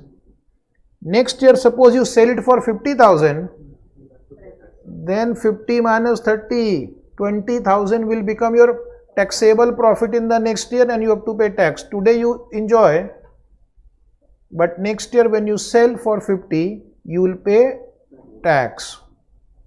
So this will give rise to deferred tax liability of 6,000, which they have not adjusted. So we will have to adjust it. Next is actuarial gain on employee benefit measurement of 1,000 has been omitted in the financial statement. Error of omission. Actuarial gain on employee benefit. This is you are going to study in Ind AS 19. Post-employment benefit plan or defined benefit plan requires you to get your liabilities and asset valued by the actuary, and that may result into gain or loss. This is shown in OCI. It is an OCI item, non-recyclable item. So this has completely been omitted. So 1,000 rupees I will show as gain, means profit in OCI, and the second effect will be, go to your question book balance sheet liability side, you will find their long term provision 25,000 is there. Is it right? So that will reduce by 1,000 because there is a gain, means liability will reduce. So 25,000 will become 24,000 now. Is it right? So 25,000 will reduce it by 1,000. In the balance sheet, 1,000 will get reduced. It will become 24,000. In OCI will show 1,000. In SOCIE that 1,000 will be transferred. But it will have a tax effect also. So we'll have to create a deferred tax. Asset or liability? You're having gain but you're not paying tax. So liability of 300 rupees. It's a gain but you're not paying tax. So it will give rise to liability in future. Whenever that benefit will be settled, you'll have to pay tax on that. So 300 rupees deferred tax implication. Then financial statement for year 1920 have not yet been approved, which means you first make all the adjustment, then give it to the board for approval. You means not me. You are required to ascertain whether the financial statement of Soft Bharti are correctly presented as per applicable financial reporting framework. So financial reporting framework applicable is Ind AS to this company, but they have followed accounting standard and division 1. If not, prepare the revised financial statement after the careful analysis of mentioned facts and information. First it was asked in November 2020 and then November 2021. So November is a favorite month for this question. Understood? So just check whether format is given to you. Now just to read the question we have taken 22 minutes. And if you are solving yourself, to draw this format will take another 40 minutes or 20 minutes at least, and then solving will take another 40 minutes. So in the exam such questions should not be attacked first. This should be kept for the last. First you have to solve all small questions which requires 5 minutes, 8 minutes, 10 minutes. In the exam situation this question will require at least 70 to 80 minutes at least, or if you've already done in the class and then it is asked 60 minutes, because drawing etc., format etc. will take time and you have to read the question in the exam because something they can change also. So what I'll do, you have drawn P&L account, you have drawn SOCIE, we have balance sheet also. Note 1 other income, note 2 other current liability, calculation of deferred tax. One working I want you to finish first, because once that is done then I can move smoothly. So there is a working note 1 calculation of deferred tax at the end of the answer. Okay, you will find at the end of the answer. So calculation of deferred tax. On how many items we have deferred tax adjustment? 4 items. PPE, preliminary expense, actuarial gain, and one more which is not printed by mistake, the current investment also. So 4 items will have deferred tax implication. So in your book I have drawn the format, only one line item you have to introduce somewhere in the answer. So first PPE, book value, write down 1 lakh, working note 1 at the end of the answer in your book. Tax, book value 80, temporary difference. This is called taxable temporary difference because it will be taxed in future. The difference will be taxed in future. So tax rate is 30% and deferred tax liability will be 6,000. This they have already done, no problem. Preliminary expense, book value is 0 because 100% write-off. Tax book will be 30,000 minus, right calculation, 30,000 minus 30,000 by 5. Today you will understand 24,000 if you write directly. After 6 months or 3 months when you will open the notebook, then you will wonder how 24 has come. So this will be called deductible temporary difference because you will save tax in future, 24,000. So therefore deferred tax asset at the rate 30%, 7200. Then you can insert one line there, current investment, one line above actuarial gain, insert current investment, and you can continue in the same line. DTL, it will give rise to DTL. How much? 30,000 is book value, later on increase to 50,000. So 20,000 you are increasing the profit in the books but not paying tax. You will pay tax in future when the investment will be sold. So 6,000 DTL. These 3 items, PPE, preliminary expense and current investment, the net effect of these 3 items will come in statement of P&L account. So how much is that net total? 6 plus 6, actual gain will come, but that will be shown in OCI. So I will write below. Anybody for the total, net total, 6 plus 6 minus 7,200. So write their net DTL to be shown in P&L account. One student is asking why not actuarial gain. Actuarial gain we will calculate, don't worry, but that will be shown in OCI. So mistake we make is we add that also and write in P&L account, but that is an OCI tax, OCI deferred tax. Okay, write below, which is printed in your book. Yes, I can show anything relating to syllabus, not my portfolio. Okay. So just check whether you have noted down everything, because once you do this, then I don't have much problem. I can do it fast. Below this you write one more item. Have you written this line? Yes, sir. To be shown in P&L account, because your query was why we are not adding actuarial gain or loss. So that we will show in OCI. Write down below actuarial gain, tax will be charged in future. It's written changed, make it charged. Because if you gain now and you don't pay tax, you pay tax in future, tax rate 30%, or write directly 30% of 1,300 deferred tax. But where will this be shown? Will be shown in OCI. Spelling mistake.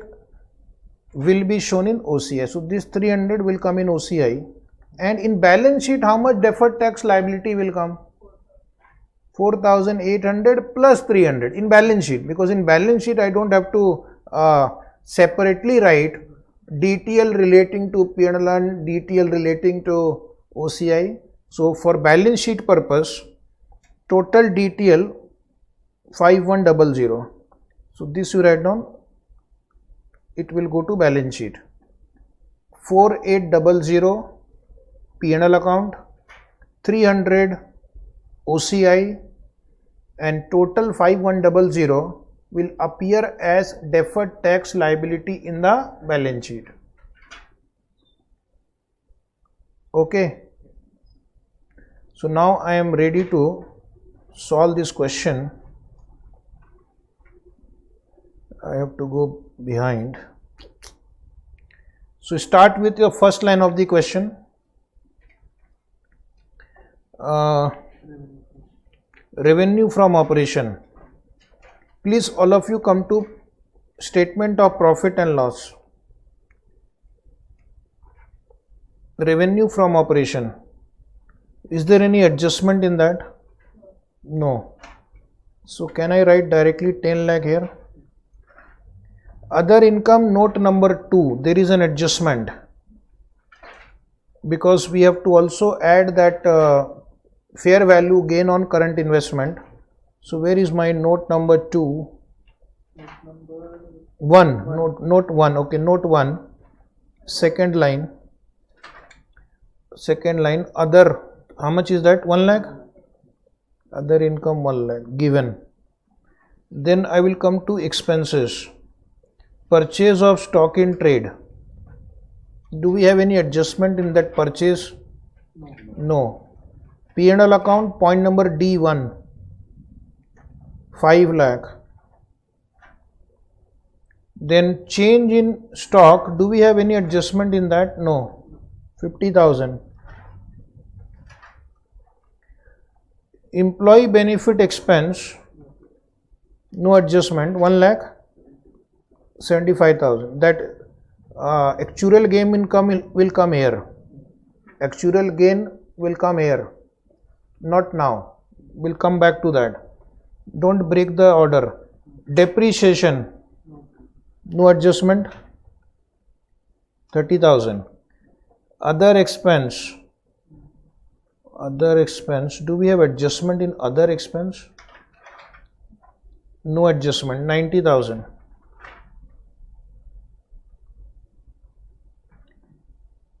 Okay, this total you can take because this is logged. How much is the total of 7,45,000? No problem. And next item is profit before tax. I will not write. Current tax will be revised figure which is given in one paragraph. Current tax was how much? Read adjustment number 4. 125,700. 125,700.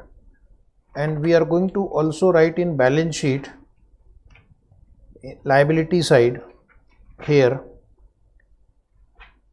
current liability, provision for taxation. This figure you will write 1 lakh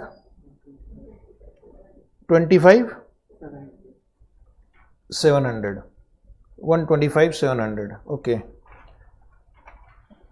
Then deferred tax, how much we had calculated for P&L account? 4,800. For P&L account deferred tax we have calculated 4,800. Right, refer working note 1. And deferred tax here, tax liability on above 300 we have calculated. Refer working note 1. This you put in bracket because there is a actuarial gain.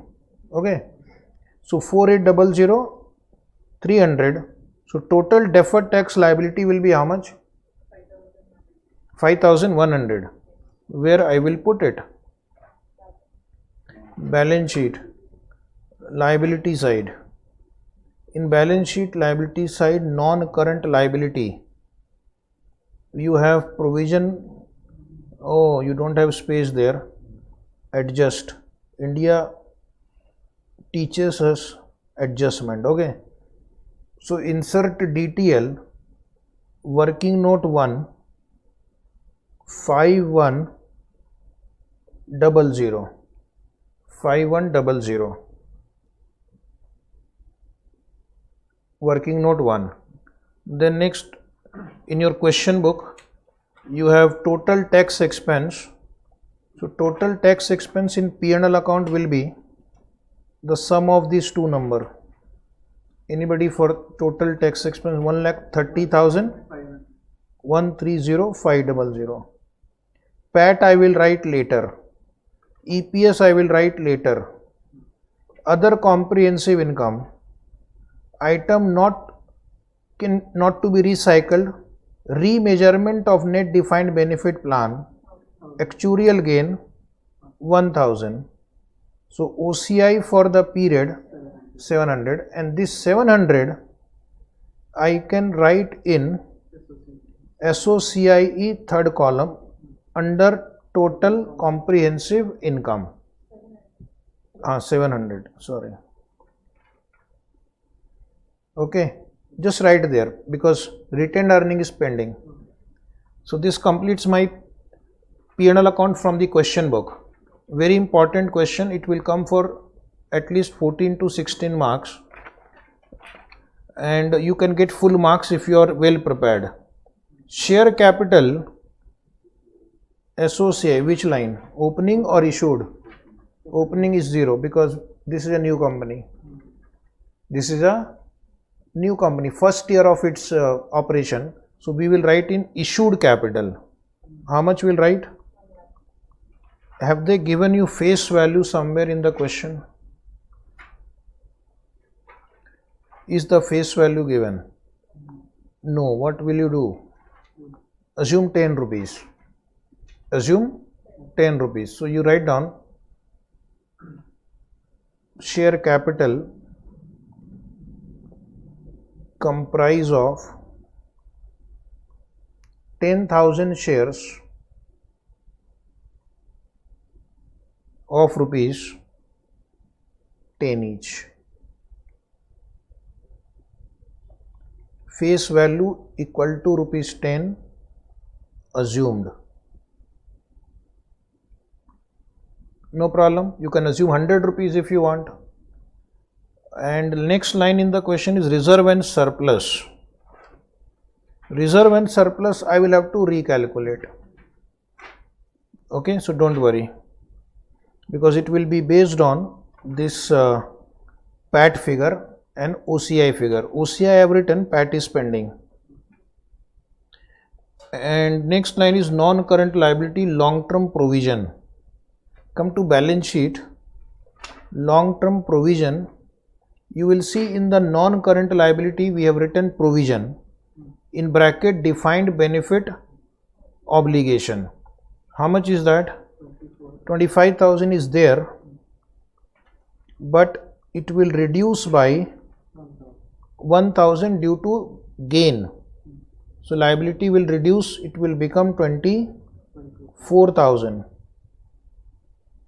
Deferred tax liability we have already adjusted.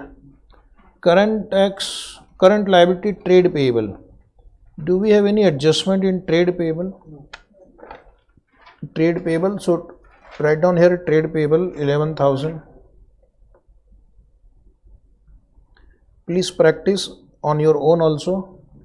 Then next is other current liabilities 45, but there is a adjustment. Do we have a note on that? Yes. So other current liability, you write here note number 2. This is your note number 2 in the book. Is it there? Yes or no? Yes. So there you have other current liabilities as per financial statement 45,000, and remove the proposed dividend 15,000. So how much is the balance? 30,000. Now reclassification of government statutory dues, that you delete. That is wrong. It should be included. You can just mention here includes government statutory dues, because that will come in other current liability only.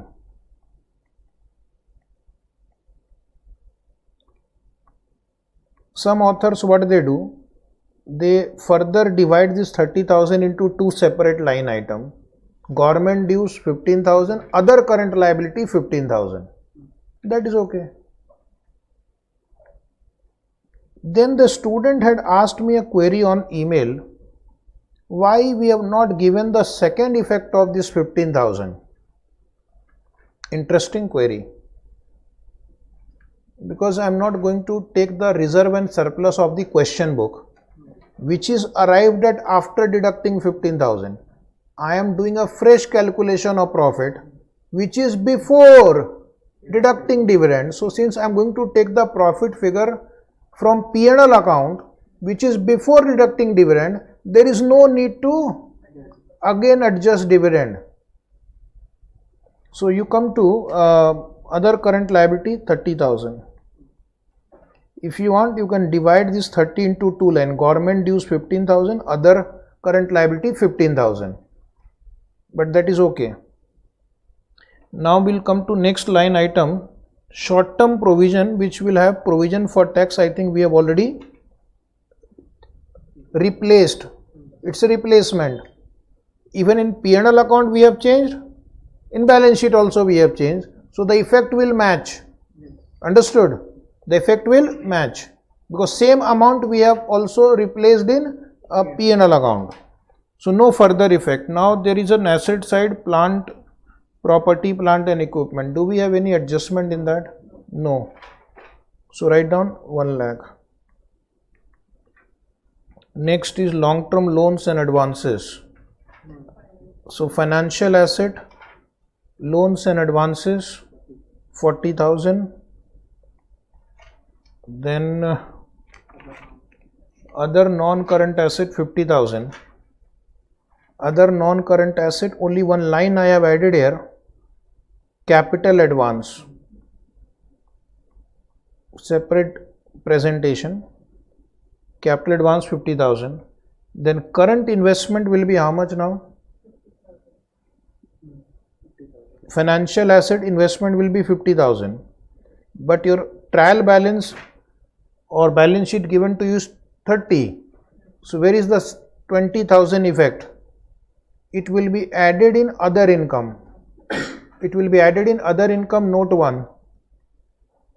Fair value change on investment at FVTPL 50,000 minus 30,000, 20,000. So my total will be 1,20,000. So I'll go to the balance sheet, sorry, P&L account. P&L account, second line, other income 1,20,000 here first. And total revenue, you just make it total income 11,20,000. This small change was made in the amendment, that don't write total revenue, write total income. Can you please explain this classification again? From other non-current. Which one? This, what we did right now. Financial asset. This entire. So that is what we have done. We have passed one small entry. Current investment. Investment account debit 20,000 to fair value gain 20,000. So investment which was in my books at 30,000, we have appreciated it by 20,000. And this fair value gain will be shown in P&L account as other income. So that is in note 1, other income 20,000. Is it there 20,000? So we have given the effect of this entry, which they have not done. We have done. They have recorded 30,000. but we have to record 50,000. So 20,000 extra I have to record. So that will affect my investment value and affect my profit figure also. And the deferred tax implication we have also adjusted in deferred tax calculation. So we have done current investment. Inventory, do we have adjustment in inventory? No adjustment. So current asset inventory, right, 80,000. Trade receivable 55,000. No adjustment. Trade receivable 55,000 under financial asset. Then cash and bank, no adjustment, 1,15,000. Other current asset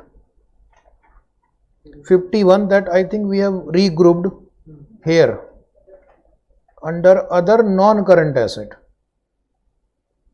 51,000, is it right? Capital advance, wait. Other financial assets.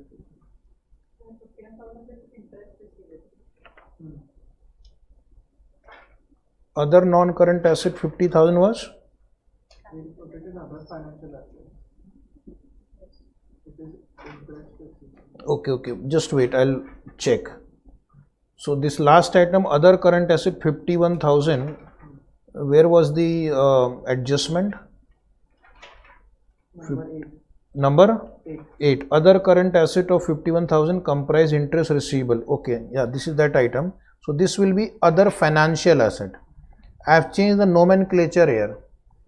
Interest receivable 51,000. Yes. Now we have completed the given balance sheet. And almost all adjustment we have done. Almost all, huh? So I'll quickly ask you, and you have to say whether it is done or not. Additional information 1. Deferred tax liability of 6,000 done. 2. PPE done. 3. Pre-incorporation done. 4th, current tax done. 5th, dividend proposed, adjusted, 15,000 we have removed. Yes. Government dues we have shown not separately but in other current liabilities, which is okay. Capital advance 15,000, so that is also okay. Other current asset, other non-current asset. Other current asset 51,000 comprise interest receivable.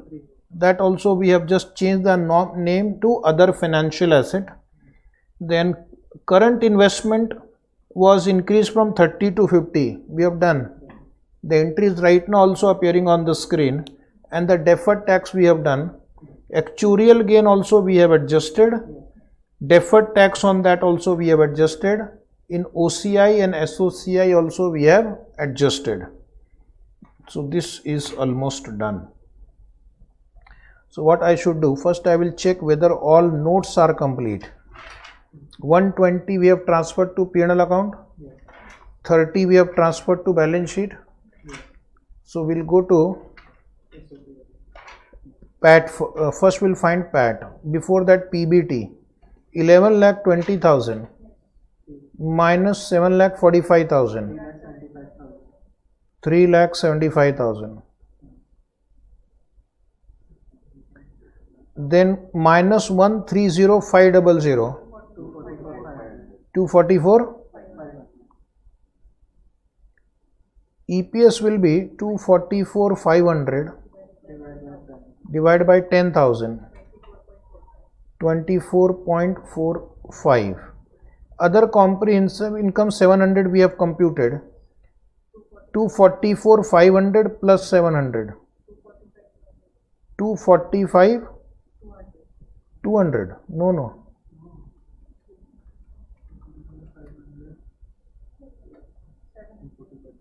245? 200. Okay, 245, 200 is your total comprehensive income. This 700 I have already written. 244,500. This you write in SOCI here. 244,500. So now we'll complete the rows first. complete the rows first. So total in the last column 245, 200, and then vertical total 1 lakh, 244, 500, 700, 345, 200. Share capital will go to share capital. The total of these two will go to other equity. So come to balance sheet liability side. Share capital is 1 lakh,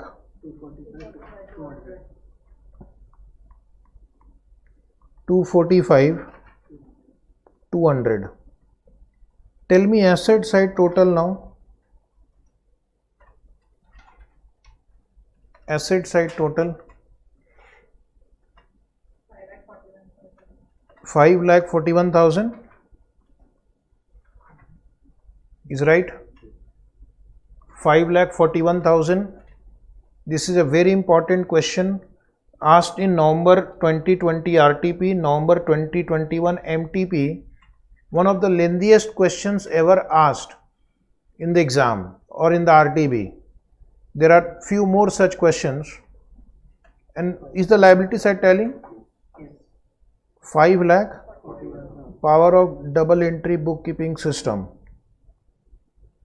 If you give the double effect properly, it will tally. Okay. So this completes this question number 9. Your schedule 3 division 2, also division 1 have been slightly amended, which is a part of schedule 3 only now.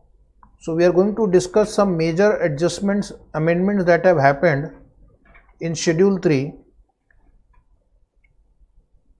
Some disclosures are also written in your answer. Disclosure forming part of the financial statement. First is proposed dividend of 15,000 is subject to the shareholders of the company at the AGM, subject to, write down, approval of, subject to approval of shareholders of the company at the AGM and not recognized as liability as at the balance sheet date. Second note is presentation of financial statement by soft Bharti is not correct. This should not be in the format given by division 1. It should be as per division 2. Why? Because it's a subsidiary of Iktara. Parent is applying Ind AS. Subsidiary will also apply Ind AS. So this question was well drafted. Now we'll come to the schedule 3 continues. Okay, because from 1/4/2022 companies have to also give these disclosures. These amendments are basically more for disclosures. Okay, in the notes more disclosures are required so that the investor can understand the performance of the company, can understand the risk of the company, can understand the liquidity of the company, can also understand management's integrity, can also check how the management is managing the funds, and some of the amendments were made so that it will be in line with the CARO, so that when the auditor is auditing that CARO requirement, he will find that most of those are also incorporated in the financial statement. And because now it is a part of the law, companies have to observe these disclosures, even though unwillingly, because as we will see, there are lot of disclosure requirement which will not be comfortable for the company. But you are a company which takes funds from the public. You have a duty towards the public, towards the shareholder. You should give them enough information so that he can take a more informed decision. That is what is the purpose of financial statement. So you will find that so many new disclosures they have added, which they should have done 50 years ago only. Is it right? To my understanding. But why they took so much time? And still lot of improvements are required in this, trust me. So this Schedule 3 was amended via a notification on March 24, 2021. The purpose is to add some more disclosures in the financial statement which is prepared by the entity. So you will find it's more about disclosures part. In the notes to account, the disclosures will be given. So one is shareholding of promoters also. How many shares are held by promoters in percentage term also, and whether there is any change during the year. If you find promoters are selling the shares, earlier you are probably not aware, unless it's a listed company where they have to give disclosure, but for unlisted company, the other shareholders will not get to know. Okay, so now that is mandatory. So the note on share capital in the financial statement shall mention detail of the shareholding of the promoters along with changes, if any, during the financial year in the following format. Okay. Now you have to give the name of the promoters who are holding shares. Then what is the percentage of share they are holding? And the important thing, is there any change during the year? If they are buying the share, they are comfortable with their company, they are confident. But if they are selling in bulk, which means they are understanding that something can go wrong with my company, so why not to take the money and move out? So you will find usually in the stock market, if promoters are selling the stock, share price goes down, because then the investor think that promoter themselves don't have the confidence in the company. Otherwise, why they will sell? Detail will be given separately for each class of share. If you have more than one class of share, as you know, equity share of two types, with voting right and differential voting right. Preference shares are also of different types. So disclosure will be given for each type. The percentage change will be computed with respect to number of shares at the beginning of the year. And if the shares are issued during there for the first time, then with respect to the date of issue. If you observe share market, when the company issues IPO, there is a lock-in period for the promoter. And once the lock-in period is over, usually after 1 year or 6 months or 90 days, I don't know, maybe 90 days, I am not sure. So whatever is that lock-in period, and they start selling the share, the price crashes, like it happened in the, I think, Zomato, Paytm, Nykaa, all this so-called new age company. Okay, then earlier there were not major disclosures about trade payables, because focus was more on trade receivable. But trade payable disclosure also they have increased now.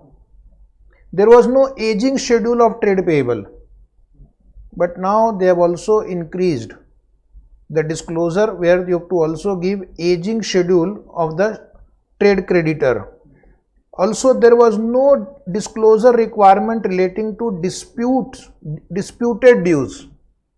Now that also will be given. Now this will put a lot of pressure on the management now actually. Is it right? Why? If there are a lot of disputed item on the balance sheet, new parties will not deal with you. Getting credit from one different set of supplier will become difficult, because if you are a company, your balance sheet is accessible. For listed company it is in the public domain, but for unlisted also they can ask for the balance sheet, or they can get it from, I think, ROC or something, somehow manageable. And then if you find that a lot of disputes are with the creditor, getting further funds will become difficult, getting credit in the market will become difficult. And that is also required because many companies, they take credit from suppliers, small supplier, medium supplier, and then they block their funds.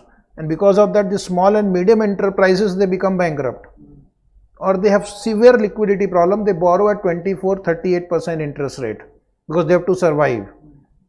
So that disclosure is required. So what is the disclosure for trade payable now? First is, you see, aging, age wise also, less than 1 year, 1 to 2 year, 2 to 3 year, more than 3 year. And not only that, you have to divide between MSME and others. Within that also you have to say disputed one with MSME and disputed ones with others also. Lot of pressure on management to take care that nothing comes under this disputed categories, okay, and nothing comes under more than 2 year, more than 3 year, which means they are delaying the payment. There is a liquidity issue, okay, there is a problem of working capital management with this company. So potential investor, bankers will not give you loan. Now banks are also very careful. Then same thing they have done for trade receivable also. Earlier it was only 2 criteria, more than 6 months, less than 6 months, but they have increased it, okay. And the disputed dues was also not disclosed earlier. So they have asked you to also give a disclosure of disputed dues. So see the aging schedule here, less than 6 months, 6 months to 1 year, 1 to 2 year, 2 to 3 year, more than 3 year. If you find you have lot of items in 2 to 3 year, more than 3 year, it means your debtors are actually not paying. Something is wrong with those debtors, or they may be fictitious debtor also, just created in the books by dummy entries, or they may be group companies where you have siphoning of the funds. So then the auditor or the government, tax officers, shareholder, bankers, they will ask you why they are outstanding for so long. Then you have to divide in following formats also. Undisputed trade receivable considered good, undisputed trade receivable considered doubtful, disputed trade receivable considered good. There is a dispute, you will pay, but you are not agreeing on some numbers. And disputed trade receivable considered doubtful, which means the shareholders, the outsiders will have a look at it, and then they will take their decision whether to invest in such companies or not. Especially when you are borrowing for a short period of time, the bankers will have a close look at this number. Or if you are having a trade creditor, he will also look at this number and he may take his decision not to give you the credit. In addition to that, the company will have to give following bifurcation of debtor: debtors considered good, debtor considered doubtful, debtor considered credit impaired, then trade receivable balance where there is a significant increase in credit risk, which we have discussed in some question today, and then undisputed and disputed. So lot of emphasis on debtor, because companies carry huge amount in balance sheet in the form of debtors, and earlier this breakup was not available. Based on that, they were taking working capital loan, cash credit, bank OD. Now the bank will also get to know the breakup of the debtor, and accordingly their lending policies can get changed also. Very important, because a lot of frauds, scams, delays happen and public money gets blocked. Then with respect to property, plant, equipment, and the same disclosure for intangible asset also. So I have clubbed both of them. In case if you have revalued, and if the revaluation is more than 10%, an additional line item is required to be added, that is the amount of change due to revaluation, if the change is more than 10% or more in the aggregate of the net carrying value of each class of property, plant and equipment. So before you do revaluation, keep this in mind, this disclosure will be given by you. Then title deeds of immovable property not held in the name of company. Oh my God. Simply if you have bought some immovable property in the name of other parties like promoters, directors, employees, you have to give disclosure about this. So then the other parties will also get to know which all immovable properties you have held. Okay. So details of all immovable property other than property where the company is the lessee and the lease agreements are duly executed in favor of lessee, whose title deeds are not held in the name of company. Title deeds are not in the name of company for some reason. It can be in the name of promoter, director, employee, or where such immovable property is jointly held with others. Then details. What are the details? Relevant item in the balance sheet. Then description of that property, for example land and building, gross carrying value, title deeds held in the name of, in whose name, so name of that party, and whether that party is a promoter, director, relative of promoter, director, employee of promoter, director, property held since which date, and reason for not holding in the name of the company. There can be a genuine reason also, and also indicate if there is any dispute. Relative and promoters are defined in Companies Act. Next point is, at some place there was a typing error also. Fair value of investment property. Fair value of investment property. So company shall provide details of immovable property. I think this line got repeated. Other than the property where the company is, this is copied from the previous line. Okay. Fair value of investment property. We'll come to the original text given at the end.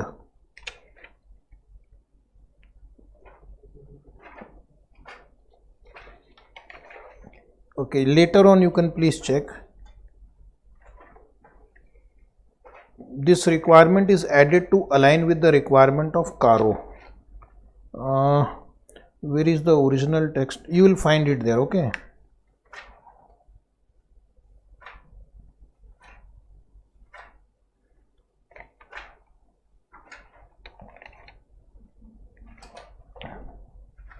Okay.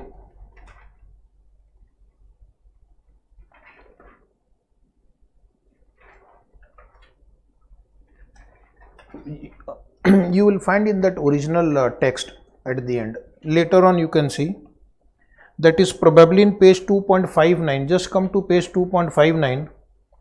From the top there is a second Roman point.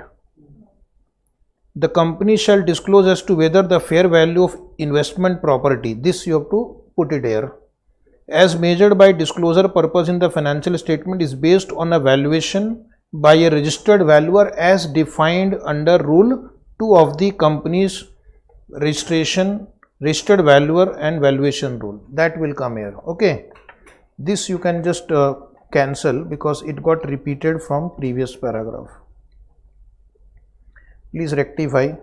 We are also human beings. Next point, revaluation of PP and intangible asset. Companies that have revalued its PP, including right of use asset or intangible asset. Same disclosure for PP also, which is for investment property.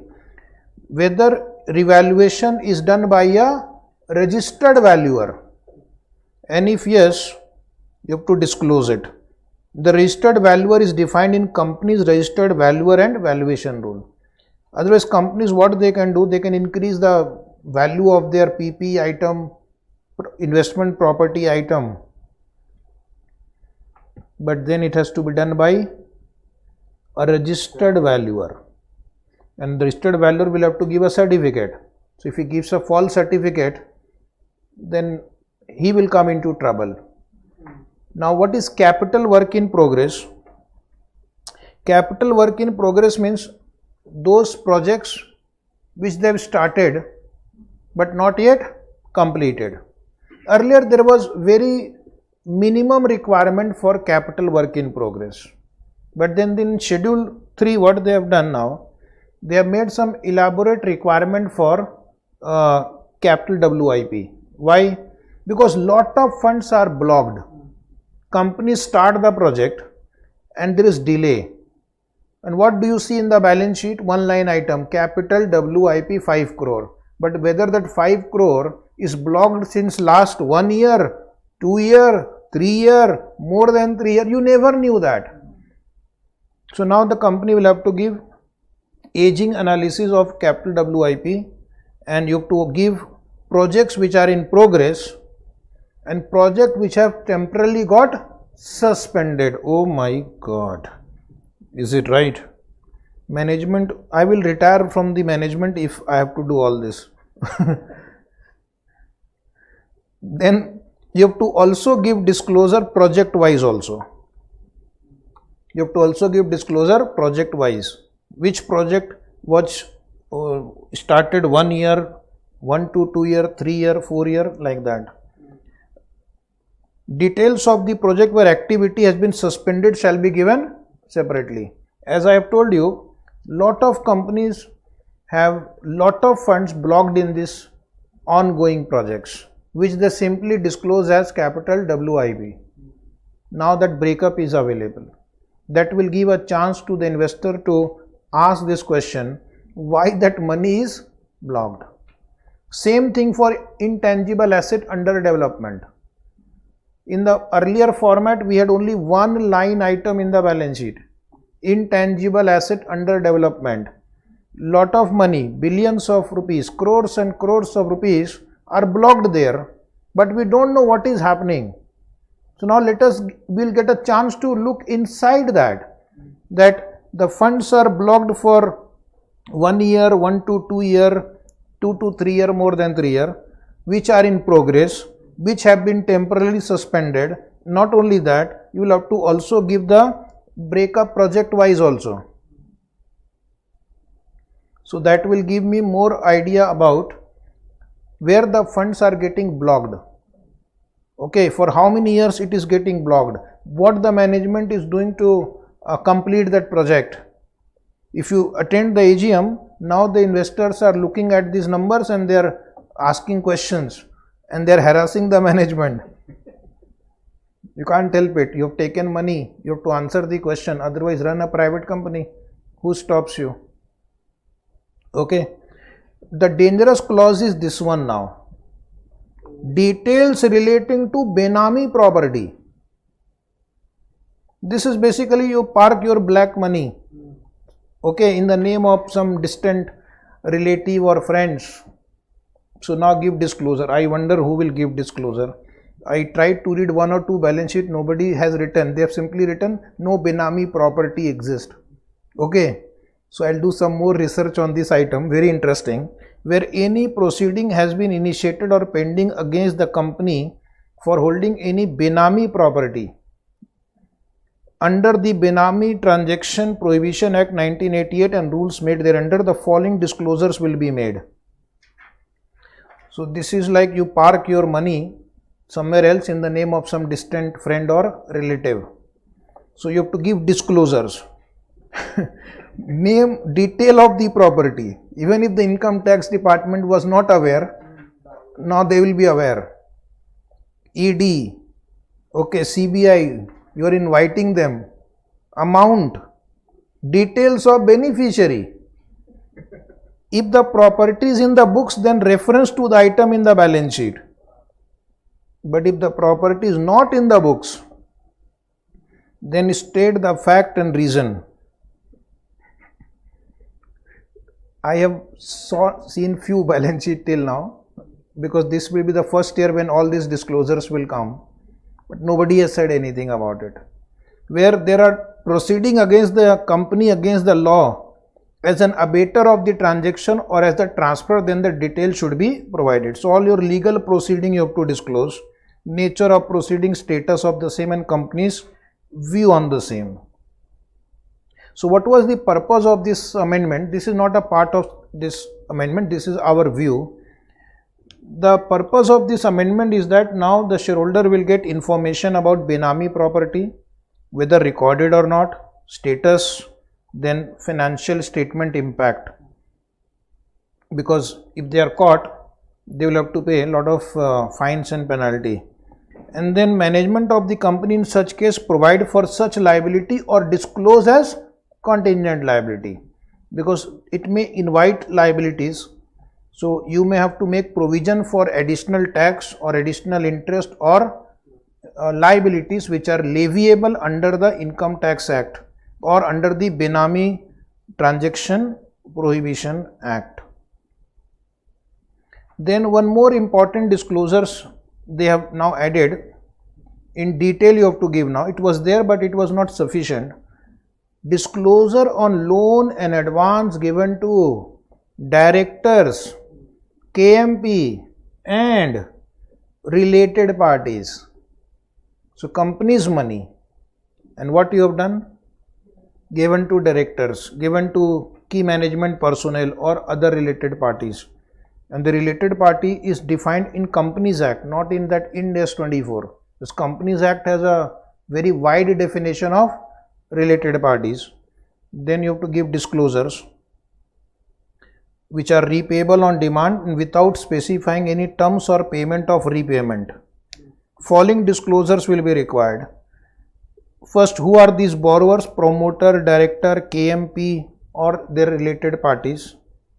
Then amount of loan or advance in the nature of loan outstanding, and the last disclosure, percentage to the total loan and advance in the nature of loans. Just by disclosing this, you will invite a lot of queries from the investors, shareholders, bankers, that why you have given money to this particular person. Is there any business reason for that? Shareholder has given money to the company in the hope that company will utilize it for business. That is why we invest in a company. And company is giving loan to the promoter, director, KMP, which is not fair. It is injustice to the shareholder. And you have to give additional disclosure, further details on quantum of lending to the above related party, materiality of balance, that means how significant is that amount, and it will be useful for the financial users of financial statement to understand the exposure of the company to the above entities.